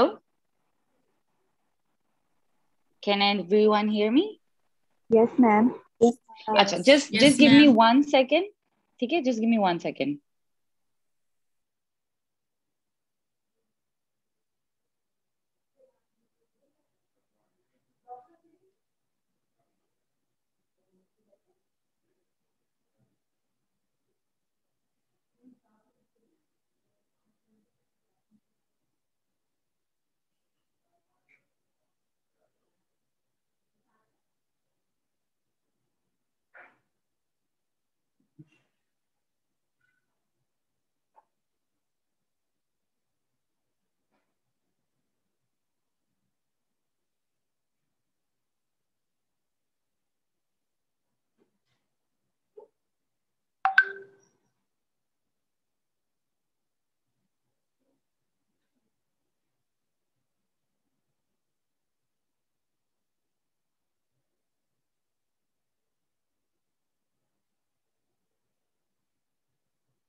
चेक करना डॉक्टर साहब आप।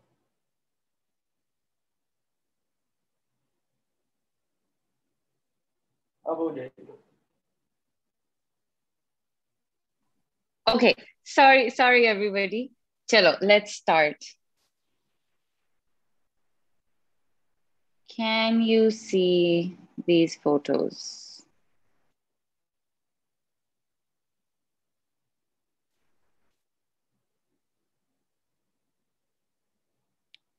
अच्छा बच्चों, हम लोग को नजर आ रही है मेरी screen? No, ma'am. No, ma'am. अच्छा, let me see. क्यों नहीं आ रही? I have very important questions. Share screen, right?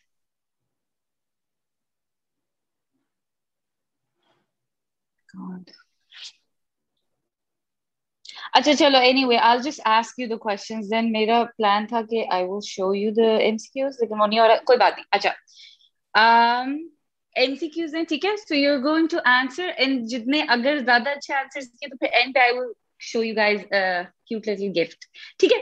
अच्छा, hassles, corpuscles, मेरे बच्चों मुझे बताओ कहाँ होते हैं, ठीक है? I'll give you options, then you're going to tell me where. Cortex of spleen में, can everyone hear me? Yes, ma'am. Yes, ma'am. Acha. Okay. They are found in the cortex of spleen, medulla of thymus, capsule of Yes. lymph node, cortex of thymus. एक second, सारे options होने दो. या Cortex फिर of medulla of spleen. कहाँ पे? No. Cortex of thymus. Medulla. Medulla of Thymus. thymus. Medulla. Medulla of thymus. Medulla, मेरे बच्चे medulla में होते हैं. Hassles corpuscles are, just to review again, type 6 होते हैं epithelial reticular cells जो concentrically placed होते हैं, right? स्मूथ मसल जैसे सेल्स होते हैं और वो सारे एक दूसरे के अराउंड कंसेंट्रिकली प्लेस्ड होते हैं, बीच में एक छोटा सा डीजेनरेटिंग सेंटर होता है, ठीक है? And these are found in the medulla of thymus, right? अच्छा चलो, नेक्स्ट क्वेश्चन. लिम्फ नोड्स में T lymphocytes are mainly found in. अच्छा, I will be giving 5 options, उसके बाद आप लोगों ने आंसर्स बताने हैं, ठीक है? द फर्स्ट इज हाइलम में होंगे, टी लिम्फोसाइट्स की बात हो रही है इन द लिम्फ नोड, ठीक है? हाइलम में, नोडुलर कॉर्टेक्स में, पैराकॉर्टेक्स में, मेडुलरी कॉर्ड्स में, या फिर सब कैप्सुलर साइनस में?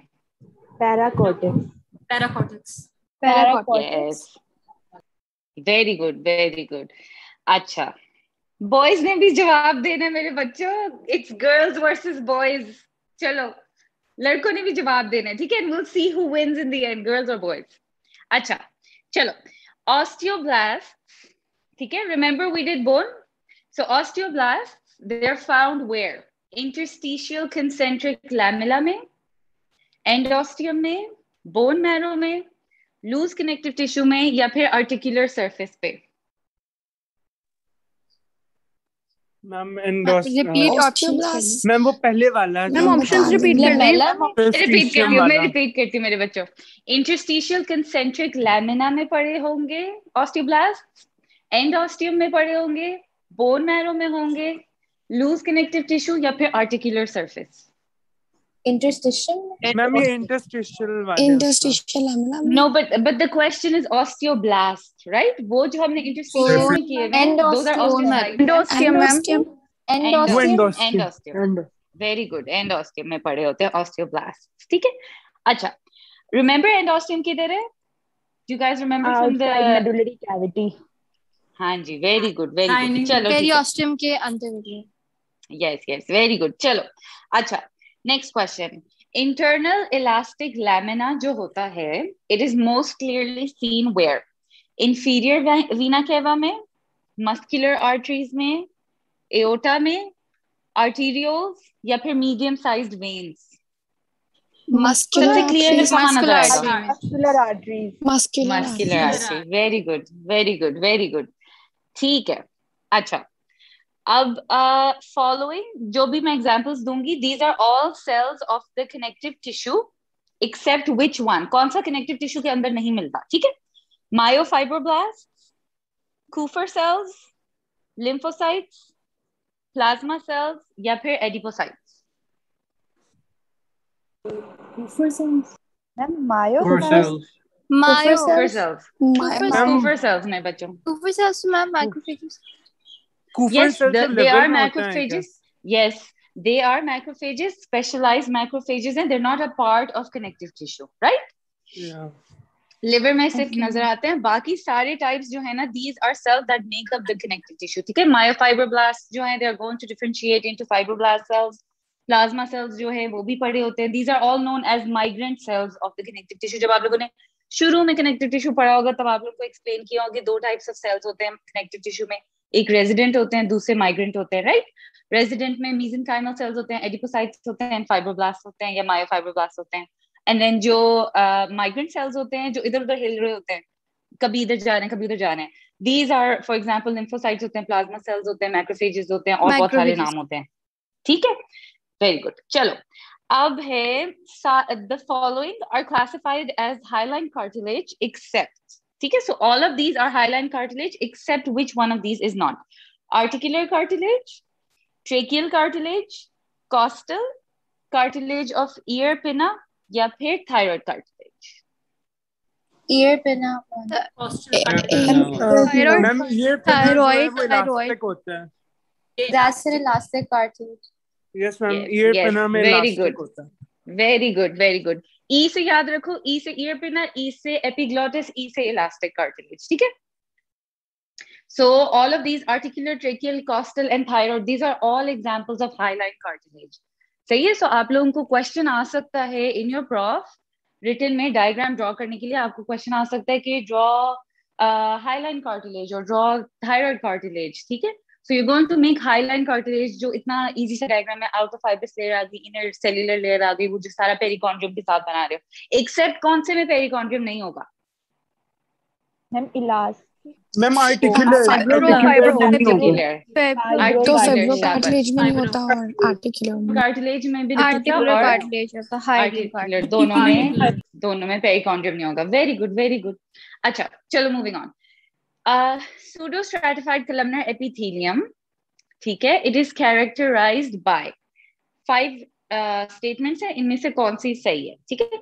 All its cells are similar in shape, ठीक है, may contain goblet cells, has no basement membrane, contains 4 to 5 cell layers, या फिर there is an absence of microvilli or cilia.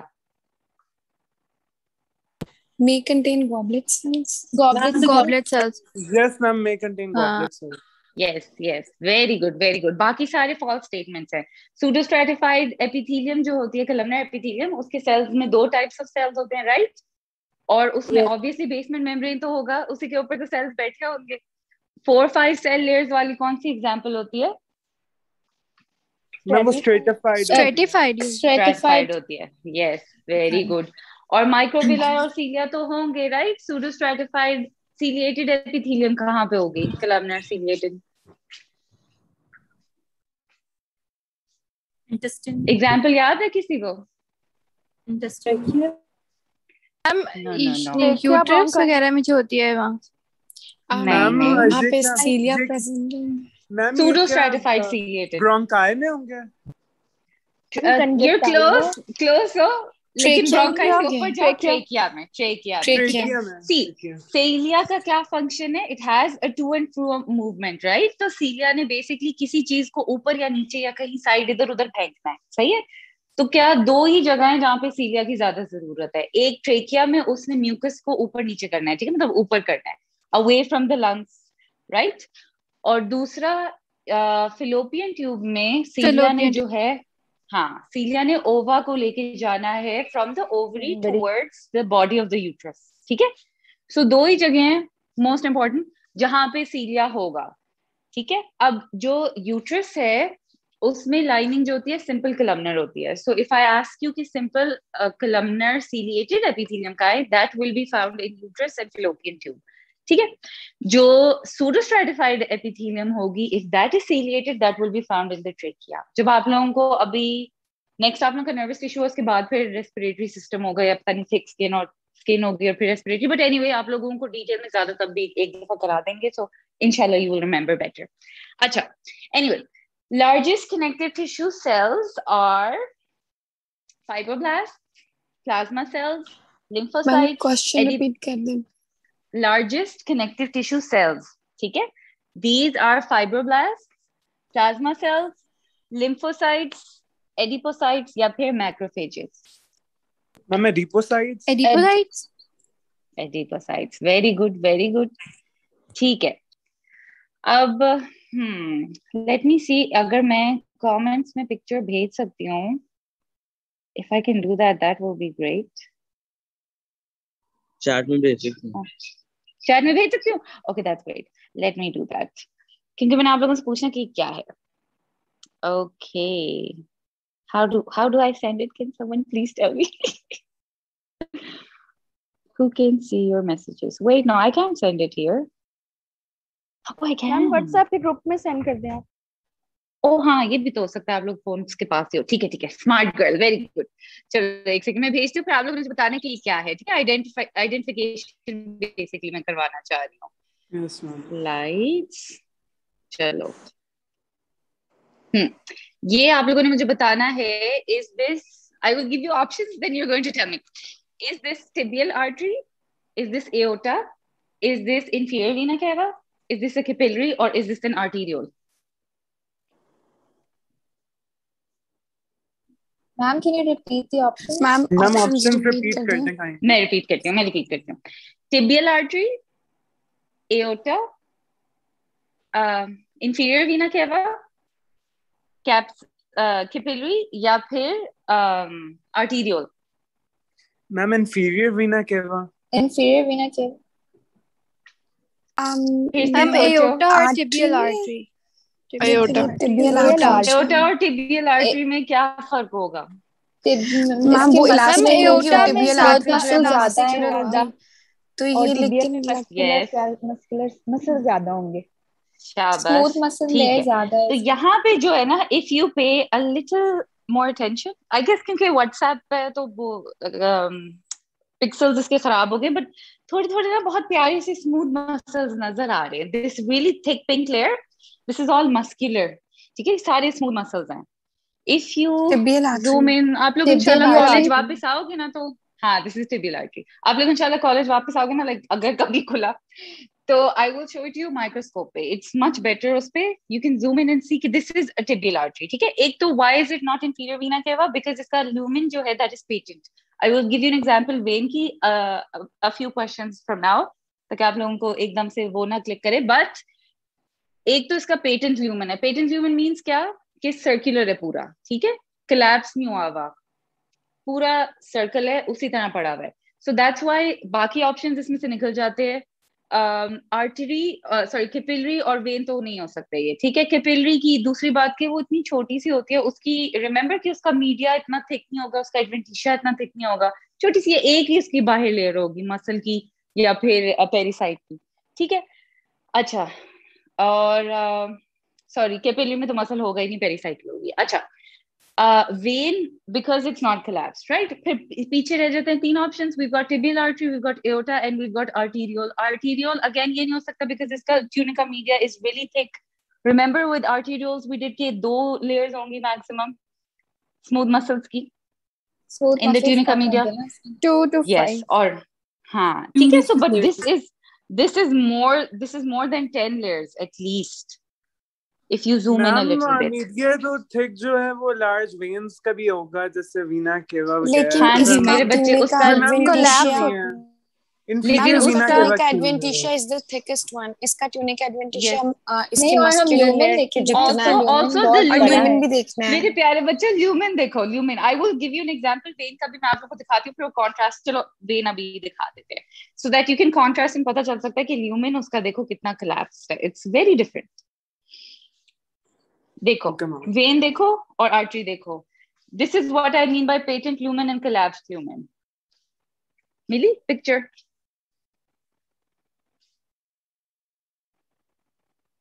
Yes, Do you guys see it? Right? Yes, अब ma'am. देखो उसके media में कितना थोड़े से स्मूथ मसल्स हैं और उसका एडवेंटिशिया इतना थिक है। There's so much connective tissue outside, right? So this is the difference between artery and vein. हो गई? अच्छा, अब Yes, ma'am. तीसरी जो इलास्टिक आर्टरी है, जो अब ये एओर्टा क्यों नहीं है, ठीक है। I will give you a picture of elastic artery. ये देखो इलास्टिक आर्टरी, इसके जो ये इलास्टिक फाइबर्स हैं, डू यू सी कि ये they are not like smooth muscles, और इनमें फर्क नजर आ रहा है? Can you kind of Wavy tell? I lines. Hope you can. Yes. हाँ एग्जैक्टली, वेवी Wavy लाइंस हैं। और स्मूथ मसल में यू कैन सी छोटे छोटे न्यूक्लियर नजर आ सकते हैं। थोड़ा थोड़ा जूम इन करके अगर देखो तो न्यूक्लियर नजर आ रहे हैं, right? So you can tell कि वो सेल्स हैं और ये बस फाइबर्स पड़े हुए हैं। So this is going to be aorta. इससे पीछे वाली will be, it can be inferior vena cava, maybe it's a medium sized vein, we can't really say because remember when I taught you, मैंने आप लोगों को बताया था कि veins में इतना clear distinction नहीं होती, ठीक है। अच्छा चलो नेक्स्ट क्वेश्चन। समझ आ गई बच्चों? is there any question? No, ma'am. चलो ठीक है नेक्स्ट। अच्छा, अब आप लोगों ने, I will give you example, sorry I will send you a picture और मुझे बताओ ये क्या है। ऑप्शंस भी मैं इसी में भेज देती हूँ so that रिपीट ना करने पड़े। चलो ओहो हो भी जाओ भाई। अच्छा चलो, is this a lymph node, is this a thymus, spleen, hyaline cartilage or loose areolar tissue? Lymph node. lymph node. lymph node Lymph node. lymph node lymph node, very good। अब क्यों ये lymph node है मेरे बच्चों? देखो capsule तो बाहर आ गया ना, Periphery. उसके नीचे देखो, हाँ पेरिफ्री में क्या पड़े हुए हैं? बहुत सारे लिम्फेटिक nodules Nodules. नोड्यूल्स पड़े हुए हैं। अब मैं आप लोगों को स्प्लीन इसी के साथ भेजती हूँ बिकॉज उसी का कंफ्यूजन हो रहा था ना कि स्प्लीन क्यों नहीं है और लिम्फ नोड क्यों है। हाँ स्प्लीन, ये देखो this is spleen. I am sorry मेरे पास ज्यादा बेहतर पिक्चर नहीं मिली, बट कॉलेज में ना ज्यादा अच्छी picture, I will send that to you guys as well later. But basically इसमें देखो यू कैन टेल कि कॉर्टेक्स कहाँ है या मिडिला कहाँ पे है या फिर नोड्यूल्स किधर हैं या फिर you Ma'am, can ये जो only tell पर्पल में है ये lobules.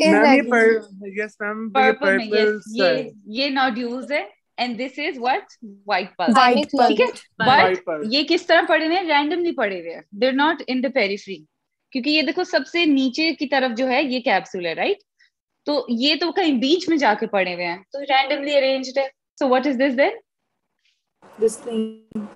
This is spleen, very good. और ये जो कैप्सूल के थोड़ा आगे देखो थोड़ी विगली सी लाइंस हैं, दीज आर व्हाट? स्प्लीन में क्या चीजें होती हैं? sinus Red pulp. Sinus of blood. Yes very good very good. अच्छा चलो नेक्स्ट क्वेश्चन। बस 2-3 और क्वेश्चन हैं, उसके बाद आप लोगों को मैं फारिग कर दूंगी, ठीक है? अच्छा, नेक्स्ट क्वेश्चन, ये मेरे बच्चों मुझे बताओ, what is this?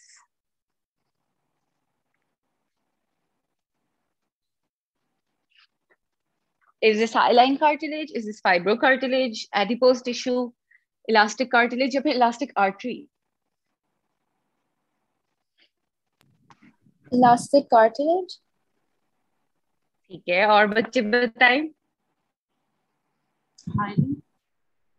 hyaline cartilage. Hyaline. No, ये fibroblasts cartilage. हैं, काफी सारे fibrocartilage हैं। cartilage. Ma'am fibrocartilage. अच्छा, this is hyaline cartilage. Why? नीचे देखो, does it not look Articular like cartilage. Articular नहीं मेरे बच्चे, दिस एग्जाम्पल मैं बाद में बताऊंगी, बट फॉर नाउ अभी पहले ये बात समझो कि व्हाई इज दिस हाईलाइन, ठीक है? देखो, जो ये छोटी छोटी पर्पल डॉट्स नजर नहीं आ रहे व्हाइट वाली साइड पे, glass like appearance, right? I am sorry I can't zoom in, वरना मैं जूम इन करके और पॉइंटर के साथ आप लोगों को एक्सप्लेन करती, बट बेसिकली जो ये व्हाइट वाला पोर्शन है ना, जिसके ऊपर छोटे छोटे पर्पल कलर के डॉट्स आ रहे हैं, this is the cartilaginous portion of this whole diagram, ठीक है? ये बेसिकली जो स्लाइड है, ये ट्रेकिया की स्लाइड है। ट्रेकिया में कौन सा कार्टिलेज होता है? Highline cartilage, right? सो जो ग्लास, हाईलाइन का दूसरा मतलब क्या होता है? ग्लास लाइक, ठीक है? That's how we got the term hyaline. So देखो, बाकी जो स्लाइड, जो ये व्हाइट पोर्शन जो बिल्कुल लेफ्ट पे अपने देखो, तो ये व्हाइट वाला सारा जो है, this is the empty portion of the slide, ठीक है? तो ये और जो हाईलाइन पोर्शन है, aren't they very similar? बस हाईलाइन पोर्शन में छोटे छोटे पर्पल डॉट्स पड़े हुए हैं ऊपर, right? Yes. Do you get it? The empty portion of the slide is also this. It's very similar to the highline portion of the slide. Right और left देखो एक ही जैसे हैं, बस right side पे क्या पड़ा हुआ है? छोटे छोटे chondrocytes पड़े हुए हैं ऊपर, ठीक है? That's why this is hyaline cartilage, and hyaline cartilage is glass-like. अब मैं आप लोगों को दिखाती हूँ fibrocartilage की slide. Yeah, fibrocartilage. This is fibrocartilage. ऊपर देखो फाइबर्स हैं और नीचे ये बहुत सारे कॉन्ड्रोसाइट्स पड़े हुए हैं। Let me see अगर मेरे पास दूसरी सेटिंग वाला है। नहीं, I'm sorry, मेरे पास ना रेड से है वो जो ऊपर, हाँ जी, रेड सा है ना, ये सारे पड़े हुए हैं कोलेजन फाइबर्स। रिमेम्बर फाइब्रोकार्टिलेज क्या होता है? कोलेजन फाइबर्स के टाइप 1 बंडल, और फिर बीच में थोड़े बहुत पड़े हुए हैं कॉन्ड्रोसाइट्स, और फिर बहुत सारे बंडल्स, राइट? सो ये ऊपर जो रेड है ना, I will find a better magnification college में ना, I will find a better magnification, और मैं वो अच्छा व्यू उसका लेके ना, I will send a picture of that to you. But can you see the difference? Yes, इसमें isogenic groups ज्यादा prominently हैं। सॉरी मेरे बच्चे, फिर से बताओ, एक एक बच्चा बोले, I can't hear you guys. Ma'am जो लाइट ब्लू स्टेनिंग में है वो क्या है? ये सारे कॉन्ड्रोसाइट्स हैं। Remember we did chondrocytes are basophilic, remember mature chondrocytes सारे बेसोफिलिक होते हैं, और जो इमेच्योर होते हैं वो थोड़ा एसिडोफिलिक होता है, ठीक है? ठीक है, सो ये ऐसे है। अच्छा, कोई और क्वेश्चन मेरे बच्चों का? No ma'am. अच्छा, अब एक दो और, बस दो और पिक्चर्स। जी जी मेरे बच्चे, हाँ जी जी बेटा।